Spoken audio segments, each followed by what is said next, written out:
remember Adam said that we need a jingle.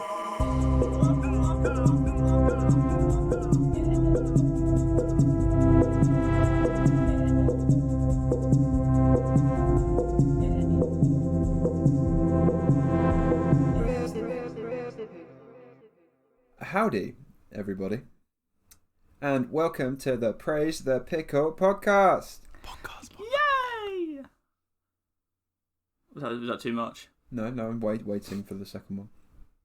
Oh, did you not hear me? I was doing like ad libs. Oh, I was wondering what that was. I thought you were talking to someone. It'll come through on the edit, trust. It's going to sound amazing. Dan, can I get a woo-woo? Whoop whoop. Yeah. I am your host, Mr. Benjamin Watts. I'm your host. Thank you. Hi. I am joined by Mr. Kevin Hart. Swap. Don't know what that means, but yes. And Mr. Daniel Watts. Wug. I thought we were just making up words. Wug. Hello. He's not quite adapted the lingo yet, so he starts with wug. Next week will be one. And you might. Hi guys, how are you both? I'm very well, thank you. Thank you for asking. Kevin? I'm double decent. Double decent, cool. Well, half decent actually. And Mr. Daniel, how are you? I'm excellent. Excellent. Oh. Yes. Damn. Oh, it should be a... Damn, Dan, Daniel. are you feeling okay, Dan? Like, having enthusiasm at this point in the podcast is not like... I just had the best dinner ever, so What did you have? What did you have? Come on. We tried this new Persian place down the road called Pistachios, and they were lovely. They catered to all of our dietary needs. The food was excellent. It was a good time, man. It was a good time. Well, if there's only one Pistachios restaurant in the world, everyone knows where you live now, so... I highly recommend them. And yes, come visit. I'll take you out for dinner if you come to my part of the world. Don't make false promises, Dan. You know, later on down the line, people are going to start asking for those $10 Amazon gift cards and I was going to say, yeah, and then queuing up outside my house for dinner, right? Persian restaurants. Anyway, this is the Praise the Pickle podcast, where we talk about everything video games, video game news, and video game games and reviews and what we've been playing. And Video game games, yes. And yeah, let's just jump straight into the feedback section. Mr. Kevin Hart, you want to kick off that knuckle expositron? Blimey, that was quick. Yeah. You know, you can't be springing this kind of stuff up on me this quickly. Yes, I can. You should be prepared. Alright. So, we're going to start with our weekly bit of feedback that we get. Who we love, our number one fan. Who's that, guys? The Happy Pickler. Yay! Woo! We'll get a round of applause to Happy Pickler for consistently giving us feedback. Clap, clap, clap, clap, clap. Every week, without fail, even if the question makes no sense. None at all. Alright. Hi, Pickles. Hello. Enjoyed last episode. Shame it was so short. That's the first time anyone's ever said that about the show. Yeah, you're definitely the very first person. We have an outlier. She's an anomaly. Glad you're all enjoying Dark Souls, even though you're a little apprehensive about it. I was enjoying, but yeah. What do you mean was? We'll get onto it, don't worry about it. Oh, okay. Been too busy to try any other Sega games this week, but we'll get back to it next week. You can't be too busy for games, Happy Pickler. Yeah. Games take priority over everything. Games are a lifestyle choice, okay? Yeah. You can't call yourself a gamer and then go and have dinner without having played a game that evening. And if you think to yourself, I haven't played any games this week, but you have to go to work, just say, I'm sorry. I'm sick. Yeah. And I have games to play. Yeah. Exactly. Yeah, you don't even have to say you're sick. They'll understand. It's a lifestyle choice, you know? Yeah. It's like being a nudist. Obviously, yeah. I'm going to be a nudist when I get older. When you get older. Why are you waiting? Well, how old are you? Like 12? I need. When was the last time someone 25 years old when I get older? When I retire, I'm going to be one of them weird old blokes with their saggy balls. Just answer. Just pondering around this nudist area with me big old belly flapping around. Oh, yeah. We're going to find Kevin in prison when he's 60 for public indecency, I think. I'll just come meeting you. I thought it was a big old nude area. It's just a high street round the corner. Kevin, this is Marks and Spencer's. You can't be in here. We told you this last week. Last week. Alright, so she says, the question I posed this week is, ... I haven't thought of it yet. We'll revert ASAP. I apologise for clicking. It says, so if you're a crayon, what colour would you be and why? Love from your happy pickler. What sort of question is this? I'm going to be honest, I don't even know where to start with this question. Like, well, you know what? I think you have to think of it objectively. So. Oh yeah, objectively. Yeah. Mm-hmm. So, depends how much you want to be played with. Because wait, what? What are you talking about?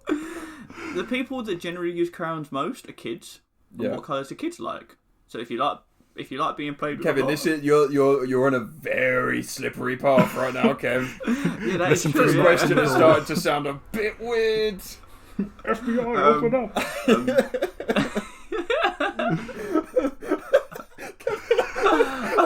I'm almost to the point where I'm like, I feel like we should edit this out because it's like it depends how much you want to be played with, and the people that play with crayons most are kids. What? Okay. Oh, yeah, that sounded for you. Yeah, that didn't sound great, did it, Kev? Kev, where are you going with this? Separately, those two things sound okay. Put together, they sound... Yes, but you did put them together, Kevin. You shared both of those point of views. Not in my head. I don't know where to go from here now. Go on, finish your point. Please continue. If it goes any further down this path, I will be deleting this, though. My favourite colour is blue.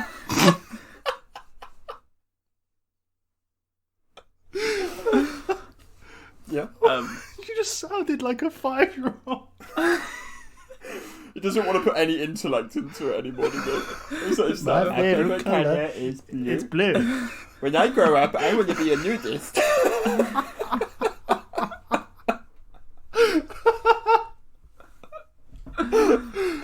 I have de-aged. Yeah, apparently so. With every sentence, it just gets worse and worse. Okay. So we're gonna move on from. Has anyone got any other actual answers? Because so your answer was just blue. Sure, yeah, blue. I kind of want to know where the original trail of thought was going, but that's fine. But we'll leave it there.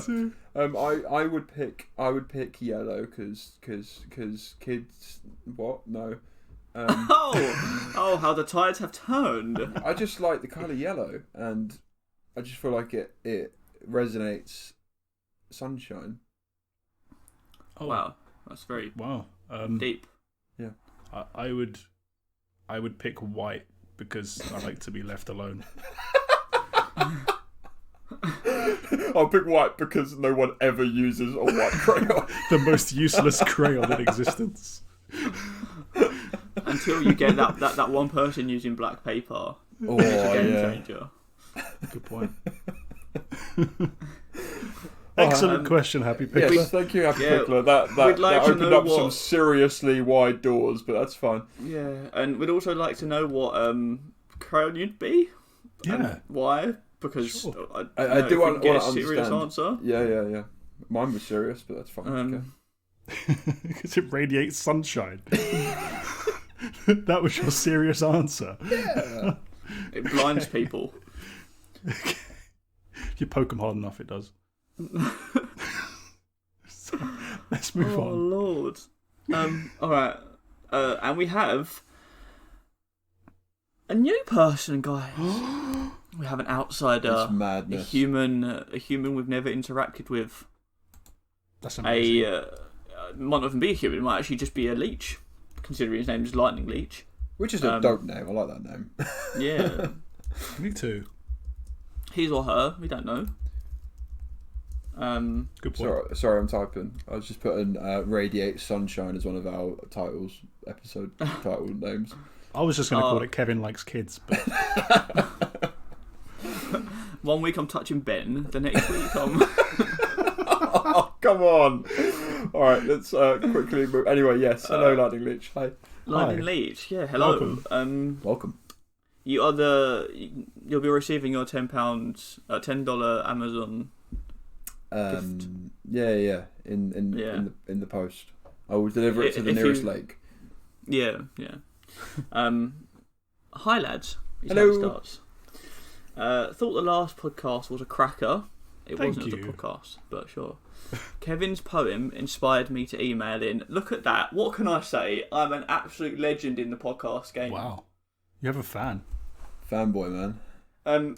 If you want, you can email me privately. I do charge about... It's about a set of crayons per poem. He does kids' birthday parties. No. God. Anyway, quickly move from the kid chat, please. I am with Ben on Waterstones. It's an experience, isn't it? Hell yeah. I really miss that about going to buy games. It used to feel that way for me, but as a Ben... Yeah, so I had to look up this word. It is Scottish? Northern English for a child. Northern. Oh, it's Northern. Yes. So not specifically Scottish. No, but there is a birthday card here with a picture of a Scottish person holding a baby that says "Congratulations on your wee bairn." So that was a good good effort, Ben. I like that. So he's never writing it again. He's so offended by that. Or she. Yeah. Okay, so wait, do you reckon it's pronounced barn or bairn? Oh no. I think it's more like your way of saying it, Kevin. Okay. It used to feel that way for me as a bairn. Yeah, he's definitely never writing in. Cool. But unfortunately, no more. Random question for you all. Another random one. Bloody hell.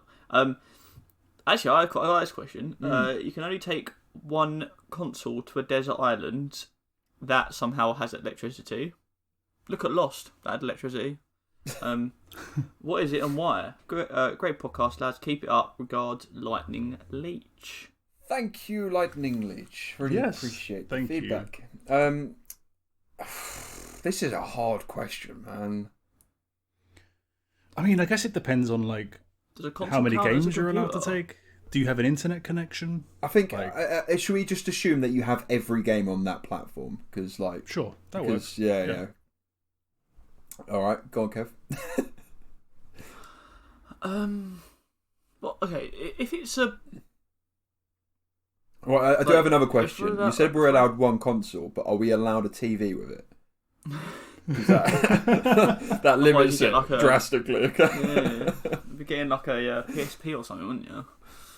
I mean, I would go for a Switch personally, but I mean, you can take your PSP, Kev. That's fine. Oh yeah, I forgot Switches had little screens. No. You take your PSP. Don't worry about it. I'll be looking at your little island from my little island. I'm sitting there playing Mario Kart, and you're playing bloody God knows what. What's even on that? Locoroko? Locoroko. So, I mean, if we're allowed a computer, then I'll take that, because then I'll have the internet to browse. He said console. Does that not count as a console? Nah, you can't. It's just good. I mean, everyone's going to pick PC, aren't they? Like, it's just the obvious. Yeah, PC. So then you could just email someone for help as well. Like, defeats the whole purpose. You wouldn't be stranded for very long. If we have internet, then I would go for an Xbox. No, I'll go for a PS4 right now, for the fact that I think it has better games solely for PS4. Also, if you had the internet, you could stand in online lobbies and just shout SOS until somebody saves you. It's true. Let's presume you're not allowed to. Let's presume, right, that you're on this desert island out of choice. You don't want rescuing, and you have internet, and you have every game on that platform of choice, and you have a TV, and you're not allowed a PC. let's just assume all those things. What would your console choice be? Did you say you are allowed a TV, right? Yeah, yeah. Otherwise, everyone would pick a Switch, wouldn't they? Yeah, I'll go PS4, I think. That's interesting coming from someone that doesn't own a PS4, actually. Only because it seems like the PS4 exclusive just seem a lot better than the Xbox exclusive. Otherwise, there's just the exact same games on every console. It's true. I mean, I don't even know, actually, to be honest. I'm torn between Switch and PS4. It would depend on how long I was going to be there. If I was going to be there for an indefinite amount of time, then I would prefer to have more games that have like infinite replay value, I guess. Multiplayer game, online games, which is why I'm going for a PS4. I was thinking more like roguelikes and indie games that have Rust. repetitive nature to them. I Binding of think Isaac, that sort of thing. Yeah, I think PS4 probably has just a wider repertoire of games, doesn't it? Really. I mean, you think you could be getting the old Last of Us coming back, Spider-Man, which would be cool to play. Yeah. I mean, to be fair, Last of Us is like my favourite game of all time, so I'd be a bit of an idiot not to pick PS4. Yeah, but that's what I'm saying. Yeah. Though. If you're going to be there for like 10 years, then you can only play Last of Us so many times. And same with like God of War and all the big story games. You can, but I mean. Yeah, but what are you arguing it against? What's your other option? Well, I'm saying like the Switch has more games that you can just go for high scores, basically. And yeah, but most of those games are on PS4 as well. Yeah, I guess so. But also, you can climb up a tree and sit in a nice tree with a Switch. To be fair, if I was on a desert island, I would want to make a hammock, and playing the Switch in a hammock would be pretty dope. So. There you go. But if you had an infinite amount of time, you could cut a hole in the tree that the hammock is on, and then plonk your little TV in there. That's true. Yes, Kevin. Yeah, yes. You could build like a media station in your hammock tree thing. Yeah, and apparently having it seems like we have indefinite resources anyway. For the fact we can build a hammock, so. Yeah, I mean, I presume this desert island with electrical power probably only has one power outlet. So like, it would be better to have the Switch, and then you could play in different parts of the island. Yeah, it's true. I'm thinking Switch. I'm feeling like Switch, but there are so many PS4 games that I've missed since I sold my PS4. I haven't played God of War, and you got Last of Us 2 coming out, and you got Bloodborne I haven't played yet. Yeah, but you know what? Google Stadia. With no internet connection. Yeah. I mean, move around. Kevin's screwed already. He's gonna go there with his Google Stadia, get there, and be like, right, at least I got my Google Stadia. Turn it on and realise he needs his phone to buy any games. Fair enough. Thank you for the feedback. Yes, also, we'd like to know, Lightning Leech, what colour crayon you'd be as well. Yeah, Lightning Leech, what colour crayon and why? I mean, going by your colour, you'd like your name, you'd be yellow as well. So at least you have a friend there, Ben. Possibly. Yeah, makes you think does yellow? he radiate sunshine? That's the question. Everyone radiates sunshine, Ben. All of our listeners do. Wait, where did you get yellow from, Kevin? Lightning. Like Pikachu, innit? I guess. I was thinking blue for lightning. Yeah, but for leeches. Pikachu is yellow, and he radiates lightning. Well, and sunshine. He or she will be able to answer that question for us. Yes. And Lightning Leech, thank you for writing in. We love you very much. Very much. We hope to hear from you again. Yeah. Ben all day has been just so happy and he's been bouncing off the walls. Yeah. I was gassed. Right. I had to do a little bit of research to try and figure out who you were, because I was like, you could just be one of our mates that listens to the podcast, because you are actually the first random person, right? As in the person that we don't know that has written in. And then I saw that you used a Scottish word, and I was like, none of us know any Scottish people, so it must be Scottish, which means he is a random person. And it was, is Charlotte part Scottish? It's Northern England as well, isn't it? Yeah, that's true. I do know like one person up there. Yeah, me too. God, is it a Leech? Damn it! No. Oh. Okay. It's just his Leech up there. Alright, let's move on. Thank you, Lightning Leech. We're moving on now. Love you. Kevin. Yes, Ben. If If Lightning Leech wants to tell us what colour crayon he would be, and why, Or she. and if Happy Pickler wants to write in and tell us what colour crayon she would be and why, or if people just want to ask any question like the wonderful questions we had today, and or just write in to say hi, just converse with us. Kevin, Yes. how do they do it? Well, Benjamin. Wagwan Pickle Crew. Ready for me? Oh, this sounds really, really weird now, considering the start of this podcast. No, God, I'm ready, please. Wait, what do you mean? Oh God, Kevin, what have you put in this?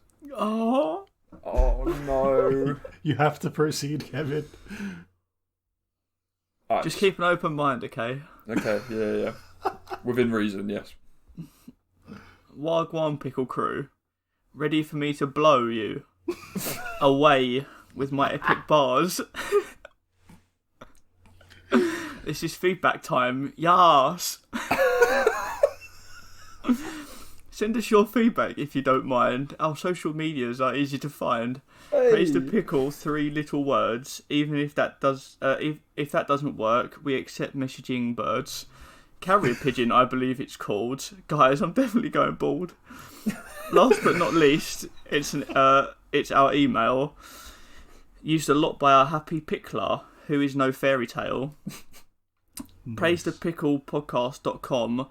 I've been waiting to eat this donut all day. Nom nom nom. Wow. I like it, Kevin. That's one of your best yet. I actually. I don't know, man. He's clutching at straws these days. I don't know. I like the start of it was creative. It was experimental. I like the blow you away. The pause was just oh man, that was like some Eminem shits. When I was writing it and I kept reading it over and I kept laughing to myself because I'm that sad. But is it your favourite bit of the podcast, Kevin? I actually quite enjoy it. Okay, Even though, Right. I mean, no, it used to take me ages to make these things. Now I actually make them in not that time at all, and I feel like they're all quite diverse. It's just got natural fire, man. It's just. I think so. For sure. Yeah. Like for sure. if you were to like put your mixtape up on Facebook, like everyone in the comment section would be putting those little fire emojis. That's it. How many have I done now? Have I done episode God, I don't know, 17? like 5 maybe 16 we're on there. 16. Oh, you should do like a mixtape. So it maybe, or maybe someone can mix them all together. Or maybe when Kevin dies, we can just like cut all of those bits from the podcast, yeah, and just string them all together, so it's just like one long poem. I thought you were going to say play at his funeral.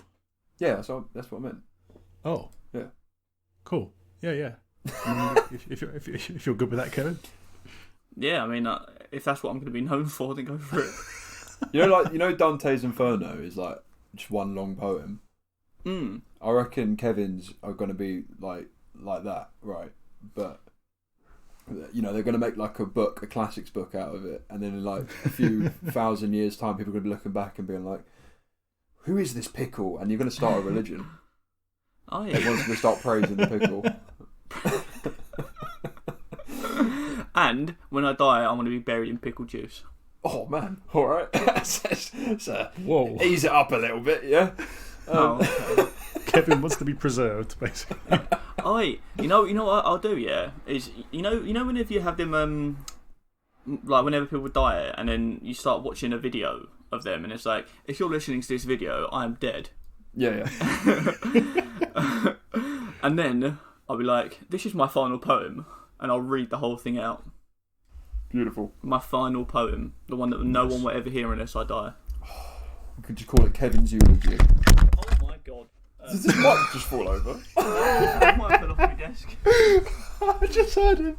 I just heard every single bit of the tumble there. It's like, That's what I get for leaning up against my face. That Good was job, amazing, man. Kevin. Good job. You went out with a bang. That's staying in. Okay, Kevin. If people aren't into the hip hop scene, they can't quite follow the mad flow and just the fiery bars and all that jazz. How do they get in touch with us?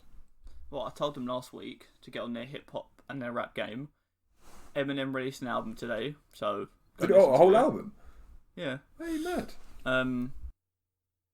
But you know, if you don't have time to listen to Eminem and only just my bars, then that's unfortunate. And you do it by on Twitter with Praise the Pickle, on Instagram with Praise the Pickle Podcast, on Facebook with Praise the Pickle, on YouTube with Praise the Pickle, Yeah.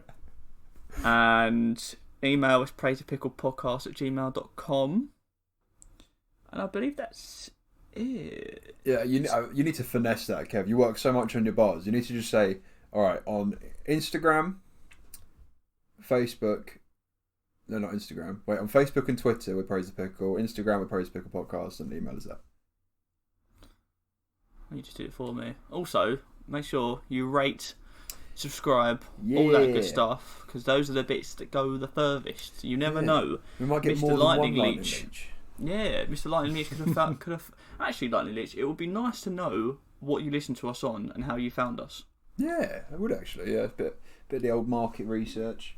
If it was word of mouth, maybe one of our friends. Maybe we're massive in Scotland and we just don't know it. Oh my god. Excellent, cool. Let's move on to the probably the best part of the podcast, I'd say.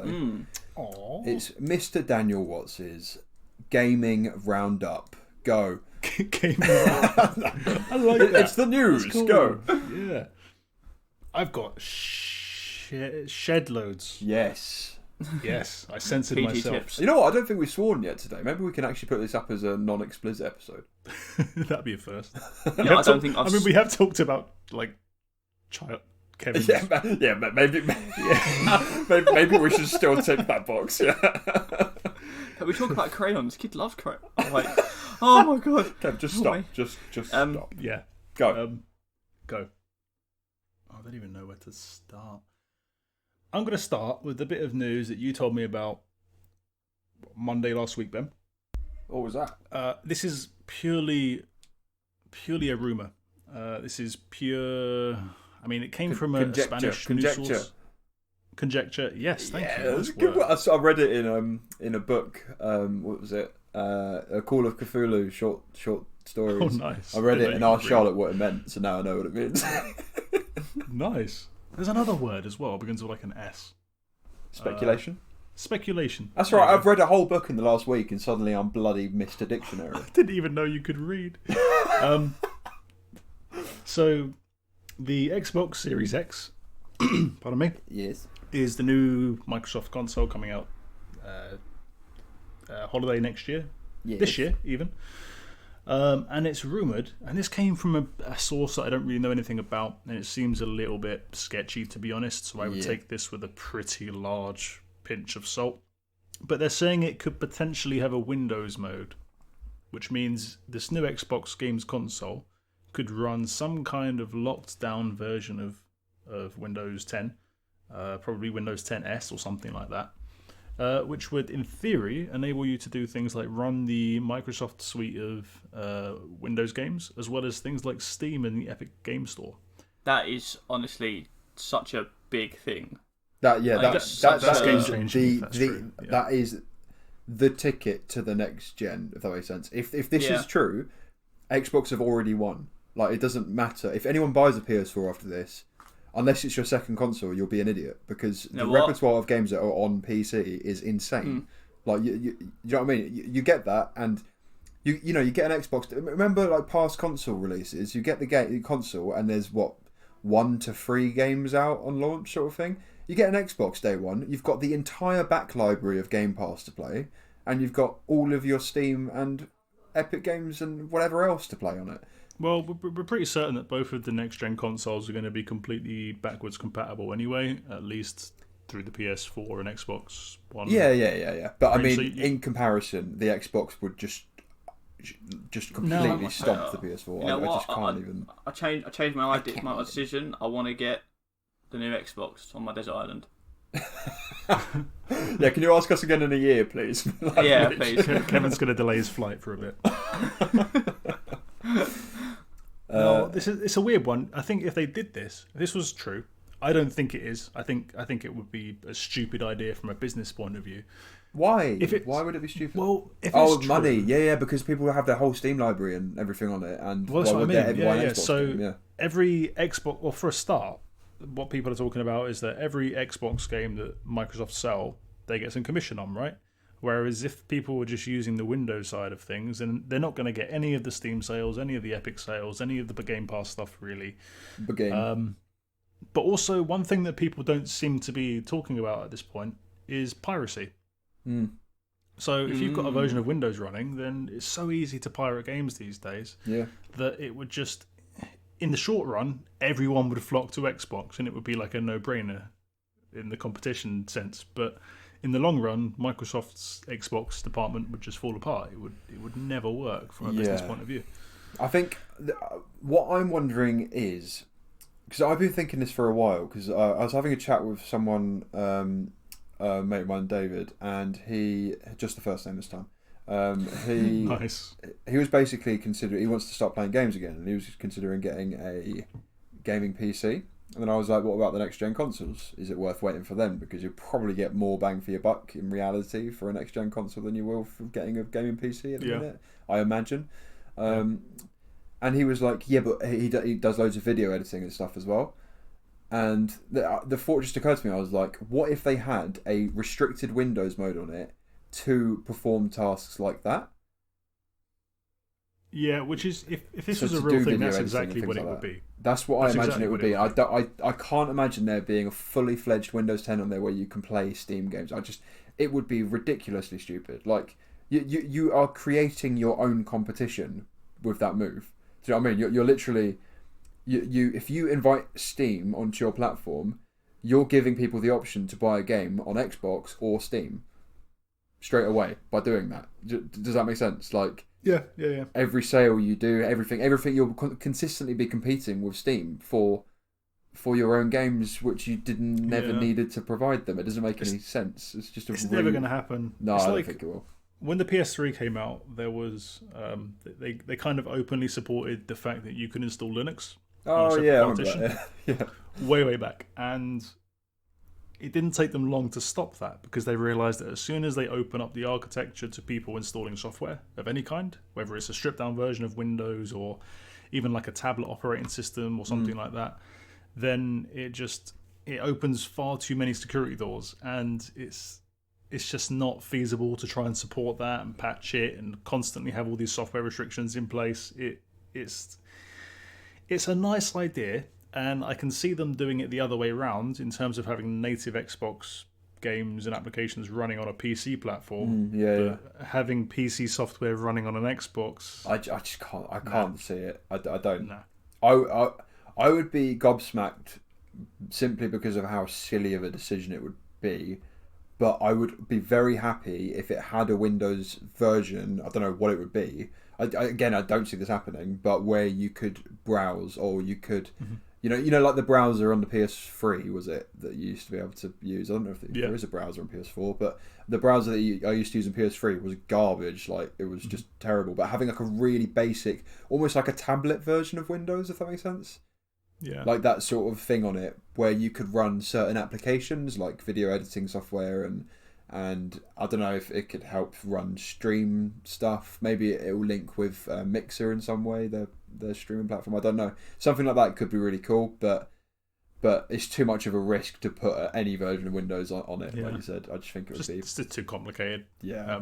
Do you really see that? I know they're putting in all the plugs for this. They're like, yes, we're gonna absolutely smash this generation. They're doing so many crazy things like this Game Pass stuff and whatnot, but I just cannot see them sitting there creating an entirely new operating system for this. Like, I just don't see that happening, and that would be the only way it would work if they made a new operating system, if that makes sense. I mean, yeah, there are like modular versions of Windows 10 that have been stripped down already, and they can just allow certain things. So from one point of view, it would work, but again, as soon as you as soon as you install a version of Windows 10, it kind of opens the doors to every version of Windows 10, and then people will just use it as a PC. And as soon as people use it as a PC, it ceases to be a viable console completely. Yeah. It's a cool rumor to think about and talk about, though. Yeah, but then again, at the same time, people could end up just buying a bloody Xbox as a PC because the value for money there is like a lot.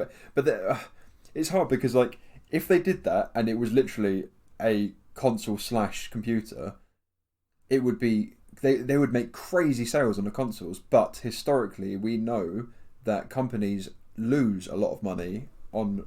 Not lose, but that they don't make much money at all on hardware. All their money is in their software, and all their money is in their subscription services in ways that they keep money flowing in through the services that they offer once they've got you the console. If they were just selling it as a PC, they're not going to make... I mean, considering what the rumoured architecture and the rumoured hardware is, they are not going to be making massive amounts of money on that. They might be making a loss. The PlayStation 3 was sold at a loss, and that was like a lot of them are, £500 or £600. Because they make all their profits from the games. Yeah. I think most games consoles are sold at almost break-even point these days. In the last couple of generations. Yeah. It's a common business move, isn't it? Where you sell them, you can give them the thing for free almost, and then, or at least that you don't lose money, but then they have to use your service. That's the sort of the give and take of it. Yeah. The thing is as well, like the main reason I don't see this happening from sort of an industry point of view is that most of this next generation games console project and even current generation is an AMD thing. And AMD are obviously like half of the CPU market, right? And if AMD suddenly enable people to buy this standalone box, this Microsoft box, then it means that people are going to stop buying AMD graphics cards. They're going to stop buying AMD CPUs. So true. Yeah. And they're just going to back themselves into a corner. So yeah, and it's the same thing where they probably sell their hardware to Xbox for next to nothing, just for mass market purposes. Like, because they know that Xbox are going to ship, within 5 years, or whatever, they're going to ship 50,000 units or something. So that even if they make 50 quid out of each console sort of thing, it's a heck of a lot of money. But that's the only reason they do it for that cheap, is because it's mass market. They would never do it for that cheap in any other circumstance. Like if that graphics card was on sale for a PC, you would never get it for that cheap.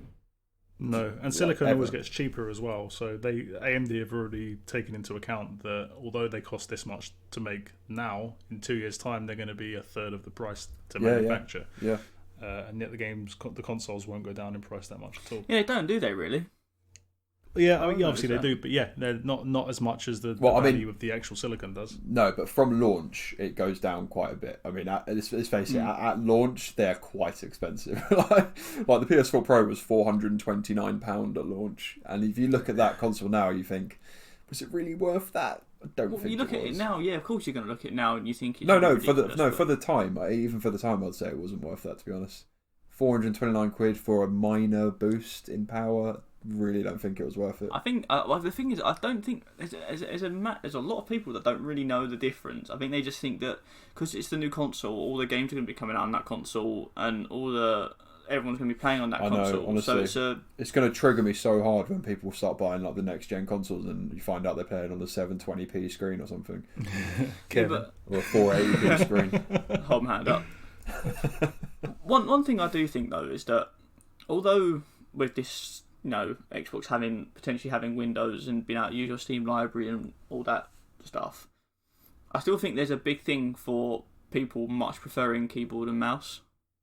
I think next generation consoles are going to fully support keyboard and mouse. Yeah, agreed. I think that... Really? Yeah, definitely. I mean, Xbox pretty much already does, right? You can run keyboard and mouse, particular ones you can run on Xbox already, and you can run ones on PS4 as well. If you look at lots of cross-platform multiplayer games as well, like even the biggest ones like Call of Duty are now just by default enabling cross-platform, so players to play mouse and keyboard against players with controllers, and most people, surprisingly, have not really had a major issue with that. Most people have just left it on, and what the two sides of the argument are saying, the mouse and keyboard against the controller argument, is that there are advantages and disadvantages to both. Yeah. And The balance not... is all in the auto aim assist. That's how it works basically. Yeah. Yeah. So I don't think mouse and keyboard is going to be the selling point in the future. No, it won't be a selling point, but it would be nice to have the option, I think. What do you guys prefer? Do you prefer using, like, for example, a shooter? Do you prefer using a mouse and keyboard, or do you prefer using a controller? Mouse and keyboard. Any day of the week, mouse and keyboard. But I prefer controller for everything else. Literally everything. Oh yeah. I mean, like, we've been playing Dark Souls, and I've been using a. God, could you imagine playing that on bloody mouse and keyboard? I tried. The mouse and keyboard support is horrible. It's horrid, isn't it? Yeah. Is it really? Yeah, it's not great. Whilst we're on that subject, actually, I'm going to segue to the next news article, which I forgot to write down. Please stop me if I spoke about this last week. All right. But apparently, Xbox are not going to have any first-party exclusives for the new Xbox at all. So what that means is every game that comes out on the Series X, or their new series of however many series, the new console, will be playable on the old console as well. I think that's kind of fair. Are you sure it's forever? Are you sure it's not 2 years? No, sorry. I should have specified for the first year at least. Yeah. Because the number I've heard is 2 years. That's could be 2 years. Yeah. I imagine, but that's the same with all consoles. I don't know why everyone's acting so surprised about this. No, not necessarily, because what they're saying is there is a blanket ban basically on a developer coming forwards and saying this game has been developed for the Series X only. So obviously on the last generation we had games like GTA 5, which they released a different version for the PS, for example, the PS3 and the PS4.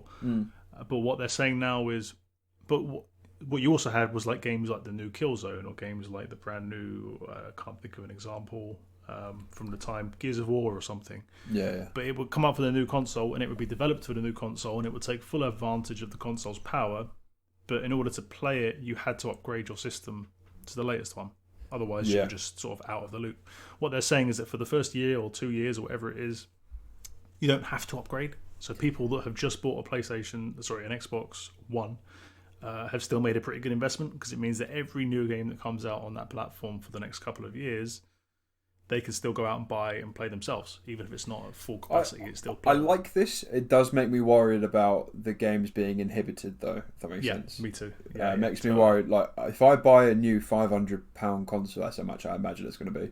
If I buy a new £500, £600 console, and I want to get the full whack out of it. I don't want like a version that doesn't take full advantage of that console. I want my console to be screaming at me because it's so stressed because I'm playing a game at like 12k, and it's just like 12k is not a thing, is it? 16k? I don't know. 8k, yeah. Apparently, that ain't happening. Have you noticed how none of them have actually said that games can run at 8k? It just says it supports 8k because of the new HDMI. It's like, you ain't running games at 8k, mate. That's not happening. Not for a £500 console. Hell no. Is there any more Xbox news? Like console wise? Think so. No. Are you guys really, really intrigued about what PlayStation are up to? Yeah.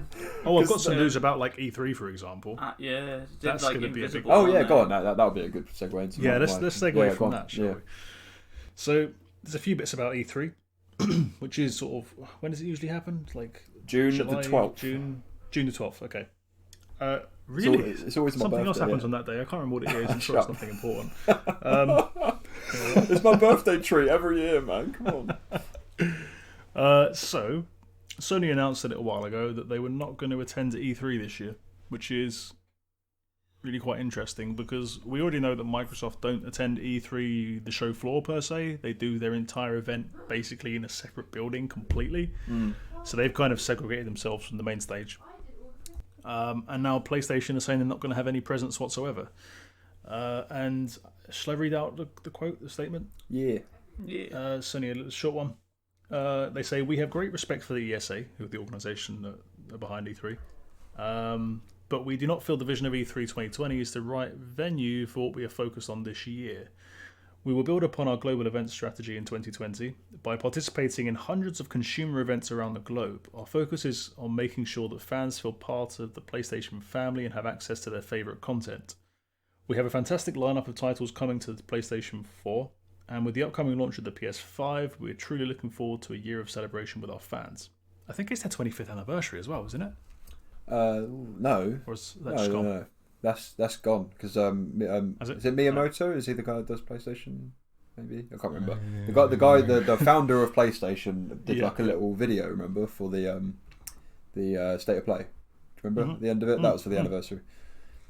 Yeah. So last year then. Okay. Yeah, but I like this personally. I hate it because I love E3 so much, but I like what they're doing because basically what they're saying is we want the fans, not the critics, the fans to feel involved.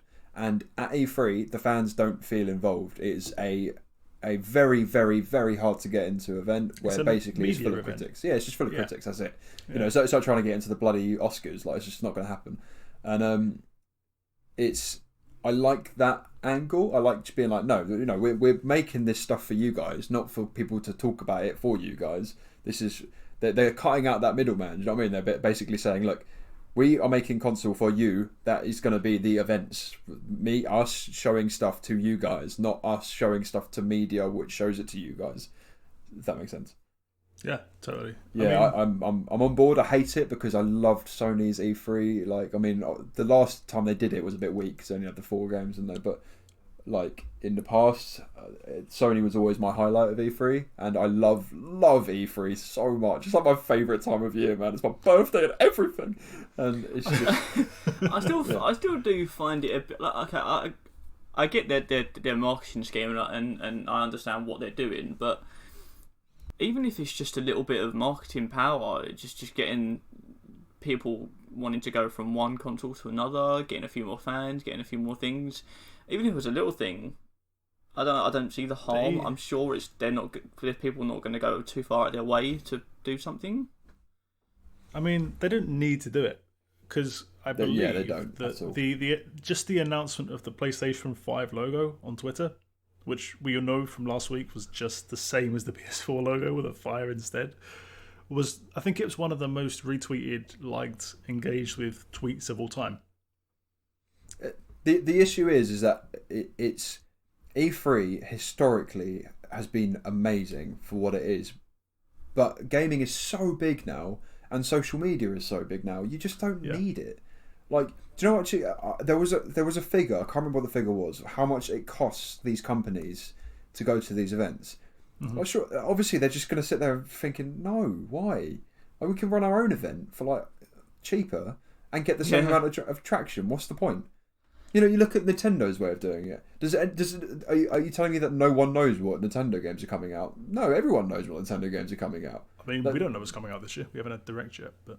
No, but that's what I mean. They do a direct. They just do a YouTube video. That is it. A little live stream and say, look, here's a list of all the games that are coming out. And it gets the same amount of traction as...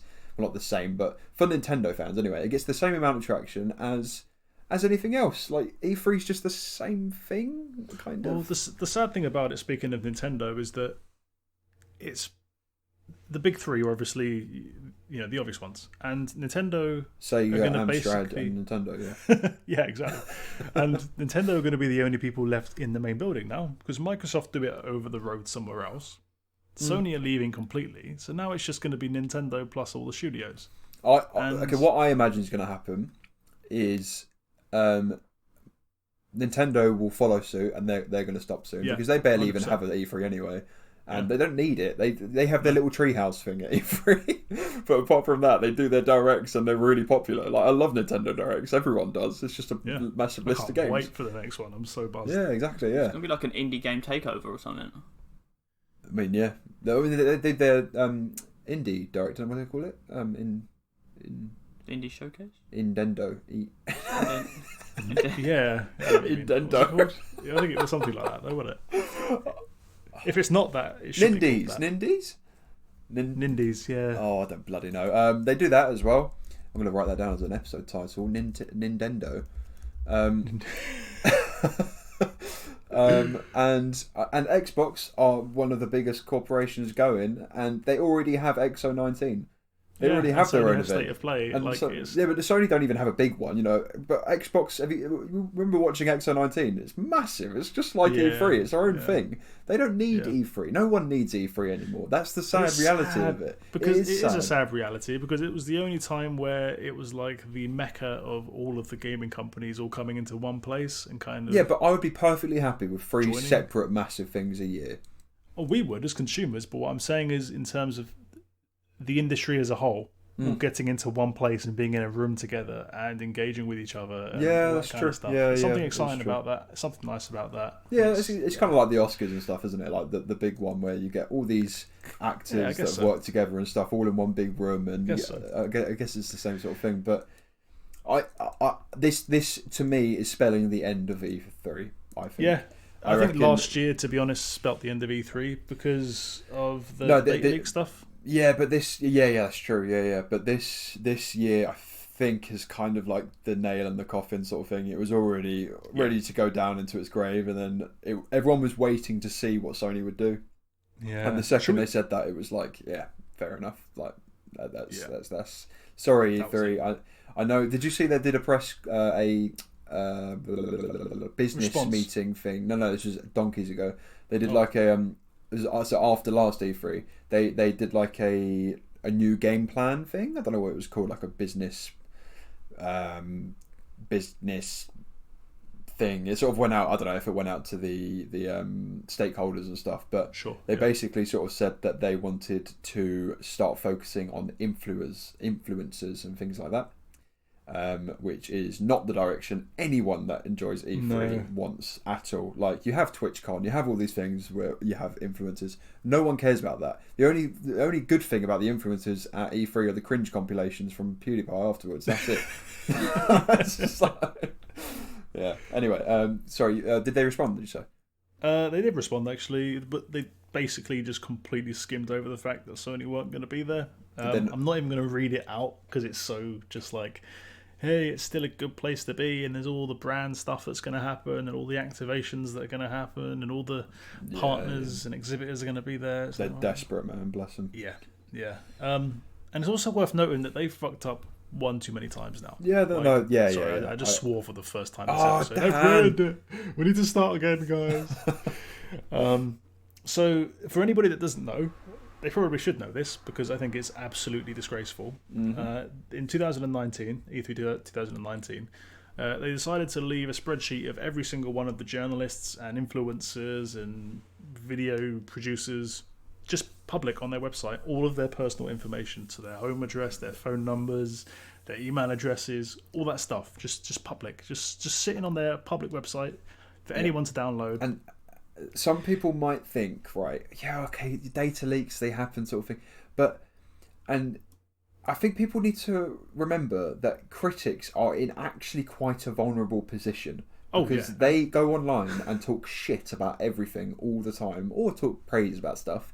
But if I was, even as a podcaster, if I'm going to shit on a game, I don't want my address going up online. Hell no. Like, I do not want that, because the bloody creators or fanboys of that game could know where I live. Like, it's mad. And that's the thing, though, is that fanboys and the gaming community, unfortunately, in general, has some seriously weird fellas in it. And it's sad that... Like Kevin. Exactly. Yeah, exactly. Children. God. I mean, the most ridiculous thing about this, I'm gonna close off this news point with this statement. This is their response after the incident, right? So they said the ESA was made aware yesterday of a website vulnerability on the exhibitor portal section of the E3 website. Unfortunately, a vulnerability was exploited and the list became public. We regret this happened and we are sorry. So first point that I'm going to make, end quote, first point I'm going to make is that there wasn't a vulnerability, they just left it public. There wasn't anything wrong with the website, there wasn't some... The vulnerability was that people with eyes could see it. Precisely, yeah, and it was distributed. Obviously, that's what happens. Yep. So, quote, we provide ESA members and exhibitors a media list on a password-protected exhibitor site so they can invite you to E3 press events, contact you for interviews, and let you know that they are showcasing. For more than 20 years, there has never been an issue. When we found out, we took down the E3 portal and ensured that the media list was no longer available on the E3 website. Too little, too late, basically. Sorry, end quote. However, in 2018, the year before, the same thing happened in the same way. Man, they need to get some better interns. With man, even Jesus. more exhibitors. So this was like 2,500 in 2018. And it happened in 2004, it happened in 2006, and it happened in 2008. I mean, Let I'll me be just honest. The more re-quote. numbers you said there, the more my sympathy dwindled. I'm just gonna re-quote. So, quote: "For more than 20 years, there has never been an issue." End quote. So, fuck you, ESA. Yeah, I mean, I'm sorry. you haven't done very well there, mate. Like, No, you can't do that. You can't just put people in shitty, vulnerable positions and have That them many getting times, doxxed by yeah. crazy fanboys that many times in a row and then not acknowledge it or do anything about it until now. You can't. It's just so irresponsible. It's just incompetence. And completely. sorry, Yeah. it really annoys me. On to the next thing. Let's do some happy news. Yeah, But Happy no, news. I have my question. Oh, before the happy yeah, news. go on. Are you guys intrigued about what PlayStation are up to behind the scenes right now? Because Xbox are like got all the headlights. Headlights? No, that makes it sound like they're in a car crash. Spotlights. That's the one.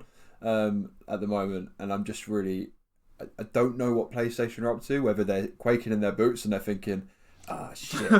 They seem so chill bollocks. though. They Yeah, seem they like do, so don't laid they? back. They're just like, don't worry about it. We got a few things up our sleeve. They've definitely but- got a cheeky trick or two up there. Yeah, but they got was it with the PS3? They the same thing happened, didn't it? Where they were like seemed so chilled and like, yeah, I'll be fine, whatever, man. And then the PS3 was like a bit of a flop, wasn't it? At first. I mean, they have to project confidence at this point in development. If they start freaking out now, all of their investors are going to go, hold up. Yeah, I just really hope that they're with the design of their case of the PS4, and That's ugly, isn't if it, you at think the about the heat output that the PS4 does, if the PS5 is actually shaped like that, do you reckon you can cook a bagel in the section in the middle? I hope so. They need to start selling like Sony triangular bagels. It's like an accessory. The Sony cooking rack. Yeah. You put it on there and Doubles up as a games console, but first The and Sony foremost, it's a grill. Yes. Sony barbecue. That's enough, Xbox have a that's enough. fridge. Sony on the other hand. Anyway, yeah. I can only imagine that they've got something. I mean, I still think that the whole E3 thing was quite a big statement. I think they want to make a big bold year for themselves. They're gonna hit it with some just big things. Like for example, the E3 thing was to me, I thought it was quite a big thing. Just them being like, no, we're done with it now. Goodbye. It's a big deal. Yeah. It is It's a big. massive- Yeah. They ain't coming back. The PS5 logo, just out of nowhere, it's like bam, this is the logo. Yeah, but that's Nothing else. their marketing this year, isn't it? They don't do it. Yeah. They don't warn you that there's a state of play. They don't say, "Oh, there's a state of play in a month's time." No, it's just within a couple of days. They're like, "State of play started in 2 days," and it's like, "Wait, what?" It's just out of nowhere. It's mad. The console announcement is going to come out of nowhere, I'm sure. Yeah. But Yeah. the bit I'm worried about is that they seem to be getting very docile, very very lazy at the minute, and their responses to things that have happened recently do show that, if that makes sense. Like the crossplay stuff, they were just like, you can't just flip a switch and turn it on, and things like that. Just they don't seem to be very consumer focused at the minute, I'd say, in comparison to Xbox, who are just giving us all these golden goodies, and Nintendo that just keep hitting it out of the park. I just feel like the last year or so, Sony have just been a bit too comfortable in their top position, I'd say. Yeah, but don't Sony have the kind of lead in what's it called? like the goggle things you wear and you feel like you're in the thing. VR. VR, yeah. Journalism. Jesus. Kevin, you're on a gaming podcast and you don't even know VR. The word lost my brain, okay? Episode titles, goggle things. Yeah, are they not like the lead in VR? Can they not just like maybe they've got some big things coming VR to VR? is so niche though. No, but that was your point. You said that last week, didn't you? About you were sure that PlayStation would do VR with the next console. Yeah, totally. They're going to bring out a PSVR 2 without a doubt, and it's going to be the selling point for people that are into VR. Yeah, the it's problem true. with It VR is is that you can't.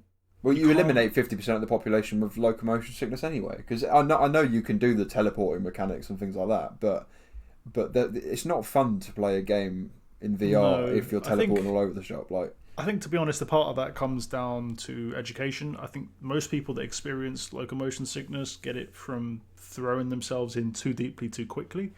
And as VR becomes more mainstream, people will get more used to taking it slowly and trying different methods out and then slowly building what they call their VR legs. So I don't think motion sickness is going to be the thing that kills. What's funny? Kevin's some VR legs. VR legs, that's what they call it. Yeah, sorry. It won't be the thing that stops VR from being as successful. But the problem with VR is it's almost impossible to portray to somebody that's not tried it. You can't explain it. You can't talk about how good it is. You can't show a trailer of it. You can't. No, exactly. I know what you mean. It is hard. You have to just literally put a headset on their face and say, "Here, hold these controllers." And I think a lot of influencers might be a way forward with it. No, but even then, you watch an influencer, you watch anyone play a VR on YouTube, it looks like shite. Like, it does not look good. The graphics are worse. The gameplay. Yeah, but I get, but you never know how they'll. I don't know. I mean, people are very influenced by these influencers. Yeah, no, I get that, but I can see what Dan's saying. Like, it is very much a person-to-person recommendation. Like, you have to try it yourself, sort of thing. It's not. I mean, VR is getting big now. Like, way bigger than we expected it to. Is the amount of headsets that have been sold surpassed every prediction. Surpassed every prediction that anybody had, and on top of that, the Valve Index has literally just sold out completely of headsets ahead of the Half-Life Alyx launch. Yeah, I think, and they have no idea when they're going to get any more. But I do. The other issue is just practicality. A lot of adults, for example, kids and people that do this for a living and people that have a lot of free time would like VR. But I find that a lot of people that don't like VR or just fall out of love with it are the people that are working mainly. You know, you've got adults that are working quite hard. The last thing you want to do is come home, put on a VR headset and flap about your room. Like, do you know what I mean? True, like you just, some of the best VR experiences I've had have been sitting on a sofa with a controller in my hands. Yeah, but there's still like quite sensory overload sort of thing. Like it's like I came back from the gym. It is very full on. Yeah, I came back from the gym yesterday, and I didn't even want to play Towerfall because it was just too intense for me. So I ended up playing something else, and it's just like you know, when you just want a nice chilled game. And I'm the same pretty much every day of the week. Like I haven't played Dark Souls all week because I just haven't got the capacity to play it this week because work's been really busy and it's just been like I'm just not in the right frame of mind to play that sort of game. I don't want to get like really hyped and you know I just want to play like a puzzle game or something. And likewise. Last thing I want to do is put on a VR headset. Like that's basically the reason I fell out of love with VR. Is because I just never really played it, and I only ever really played it when I was showing someone else how good it was. That's basically it. Good, so, you're doing your part. I'm doing my part for society. Yeah. You know what? Is it PlayStation used to pay you, Ben? You know, they do, didn't they? Sold an extra person, give you a commission. Yeah. Anyway, I'm excited for VR. I think PlayStation's going to carry it forwards. It's going to be a big deal, especially when the multiplayer side of it really starts to multiply and kick off. Like, for me, the chill aspect of VR would be, like, with you guys, we could literally, if we all have VR headsets and they were high fidelity and whatnot, we could literally just put them on right now and we'd all be sitting in a room together. We could be sitting in a park. I know, it's mad. I know. I'm fully on board with VR. Don't think that I'm saying that I don't like it. I love the idea of it, but my God, is it faffy? Yeah. Well, the PS VR 2 is probably going to be a wireless headset that you just plonk on the top of your head, and that's it. If that's I'm sold already. If it's a wireless headset, then I don't know if it will be though, man. Like, I think it will be. Yeah, I don't know if it'll be wireless. I imagine it will be a one cable method, like simple, plugged straight in the back. I just can't see it being completely wireless. Like, how heavy would it need to be with battery and stuff? I mean, you can already get an adapter for the Vive, can't you? Yeah, it's a backpack though. No, it's just like a thing that plonks on the top. Oh, that's not the one I've seen. Anyone I've seen is a backpack. It's like a you can get a Ghostbusters really backpack. low latency wireless transmitter that literally sticks on the top of your thing like an antenna. But how does the battery work? That's a good point. That's my worry. Is batteries are heavy, man, and there's a lot of tech in that thing. Like, like it's not. You're not running. You know, like you think a Nintendo Switch has 3 hours battery life, and you're not wearing it on your head. Yeah, but then look at like the Oculus Go. That's completely wireless. And Yeah, but they've had to. But they've had to lower all of the stuff in it to make it. Yeah, but it's also like super affordable, and you can still play games like Skyrim and Superhot and all that kind of stuff. Yeah, no. I'm fully on board with that. I get that, and I like it as an entry level thing. But if I'm getting a next gen console, I want to play the next gen VR experience. I don't want to get a. Oh yeah, of course. I don't care about it being wireless if it means that the graphics are going to be half as good. Like, it just seems pointless to me. If the next generation headset is not VR, I will. Sorry, what? What did I buy just you a say? pizza. If the next generation headset is not wireless, even, then yeah, I will buy you a pizza. All right, cool. If it is wired, then you have to buy me one. No, I'm saying it's wired. Yeah, so wait. Yeah, if it's wired, I get you a pizza. If it's wireless, you get me a pizza. Cool. Yes, thank you. Yes, good. Wonderful. Glad we got that covered. Good. You know what I think the future's going to be like? It's going to be, you know, in Wall-E, when all them really fat people on them, and everyone's just wearing the little headsets. It's just going to be that. Everyone, like you said, like we could be chilling in the pub right now, but actually sitting in our room just with our headsets on, just drinking a beer separately, having a fake drink. Yeah, I don't think you're far off, Kevin. Drinking imaginary beer, getting imaginary drunk. Just got VR porn in Japan is like massive, isn't it? Ooh. You know, like just the rate Japan. of single people. Yes. No, I know, but you know the rate of single people in Japan is so high at the moment because of VR. Well, they reckon it's because of VR. Because people are like, well, this is like as close to the real thing as I'm going to get. VR and a fleshlight. I don't need a woman. Oh my god! But no, seriously, it's getting so advanced now. You can get VR headsets which synchronize with like real dolls, which are those like lifelike silicon dolls that will move in the same way. Honestly, man, the whole tech, like sex tech stuff in Japan is just mad. Oh, dude, I've read a book about it. It's called it's called Teledildonics, right? And it's one of You said that with so much passion. It's called Teledildonics. That's what it's called. You can't say that without laughing. But no, for real. Throw that one out there. One of the driving forces of the VHS was the distribution of pornography, and one of the driving forces of VR when it was first being developed was the fact that you could basically have sex with people remotely. Yeah. Okay, can we move on from this, man? People are weird. Next news. That got odd. Happy Very news. Let's have some happy news. Happy news, yes, please. Yes. Go on. So the Humble Bundle, who we should all know and love. And love. Oh. If anybody, I should explain who they are for like console gamers. The Humble Bundle are a company that will compile a selection of games for a pay what you want type situation. So every month or whatever it is, there's like 10 games and you pay whatever you want and you get all the games. And if you pay 15 quid, you get a bit more, etc. So they're basically bundles, and the way it works is when you pay for it, you can choose how much of your money goes to Humble, how much of the money goes to the developers of those games, and how much of the money goes to that month's charity. And it's usually a different charity each week. So I just wanted to point out that Humble Bundle this month are doing an Australian fire relief bundle, Ooh. where 100% of the money goes directly to the Australian wildfires. And it's got some pretty good games in there. Unfortunately, a couple of them are now on, well, fortunately, unfortunately, a few of the good games on there are now on the Xbox Game Pass, so a lot of people have played them already, but they have got some games like Hollow Knight. This is mad. I'm looking it up now. That's a really good bundle, man. Yeah, it's a good bundle. Void Bastards, which was one of your Game of the Year contestants. Hand of Fate 2, which is the game I was telling you about earlier on the other day, Ben, which I've actually started playing on Switch, so we'll talk about that later. What else have they got on there that stands out? Frog Detective is supposed to be quite good fun. It's a short game. Mr. Shifty is supposed to be quite good. Yeah, that looks pretty cool. I saw that. Framed Collection is good. I've heard of that. The Gardens Between is supposed to be a good puzzle game. Yeah, that won like loads of indie Game of the Year when it came out. Yeah. Good friend of mine has just played that and seemed to enjoy it quite a lot.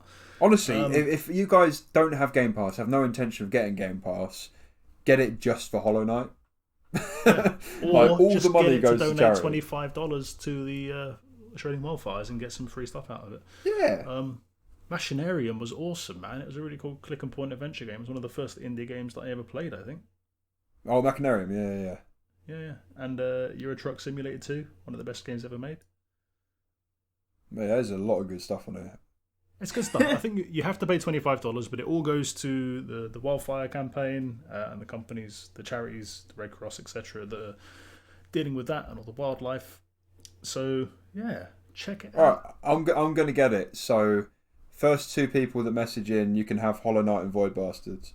Oh, that's a good idea. I was trying to work out what to do with mine. Well, I'm gonna message you and get the Void Bastards. So you've got Xbox Game Pass, you mug. my name's Kevin, and I'm gonna see you guys later.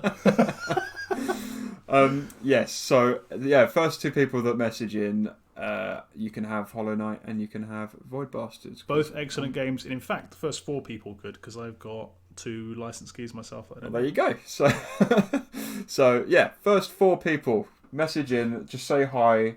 And tell us one thing you love about eggs. Or tell us how you like your eggs, and then you can have it. We could do a legit giveaway on Steam now. Yeah, we could, yeah. On Steam, on Twitch. Twitter. Yeah. Did Kevin actually leave? Kevin? Yeah, got ya. Oh. Spence. But yeah, Humble Bundle, man. You're smashing it out of the park, as always. I really want to know what the figure is, the amount of money they've raised for charity overall, because it must be absolutely insane. Well, they actually advertise the amount they make on each bundle, so somebody's probably worked it out. So this one so far they've made 756k. That's mad. And when did it start? Like yesterday, I think. Yeah, that's insane, man. Yeah. So check it out. Cool. I've still got a few other bits. Yeah, go on. We've got some content this week. We're on a roll, isn't it? They've raised more than 50 million for charity. Whoa! And 100 million to devs. Oh man, they're so cool. I love them. Oh yeah, they're very the fact that they give money, that you can give money to the developers as well. So it means like you can choose exactly where you want with sliders. Yeah. Like you can say, I want 100% of my money to go directly to the charity that we're supporting this week, and that's totally fine. There's nothing wrong with that. Yeah. They also do pretty good deals for just general digital games as well, and they do like digital books and ebooks and stuff. Oh, I've bought so many ebook stuff from them. I bought like the entire Warhammer, what's it called? Horus Heresy collection. I think it was 25 of the books for like 15 quid or something. That's mad. Yeah. That was the only time I ever didn't give the money to the developer. So I was like, Games Workshop have enough money, so I just gave it all to charity. Games Workshop don't deserve a penny. Anyway, I got a couple more bits of news then. Let's fly through these. We've done that one. Let's talk quickly about the ones that you mentioned to me earlier on today, Ben. So lots of people have been discussing the prospect of having a Left 4 Dead 3 coming soon.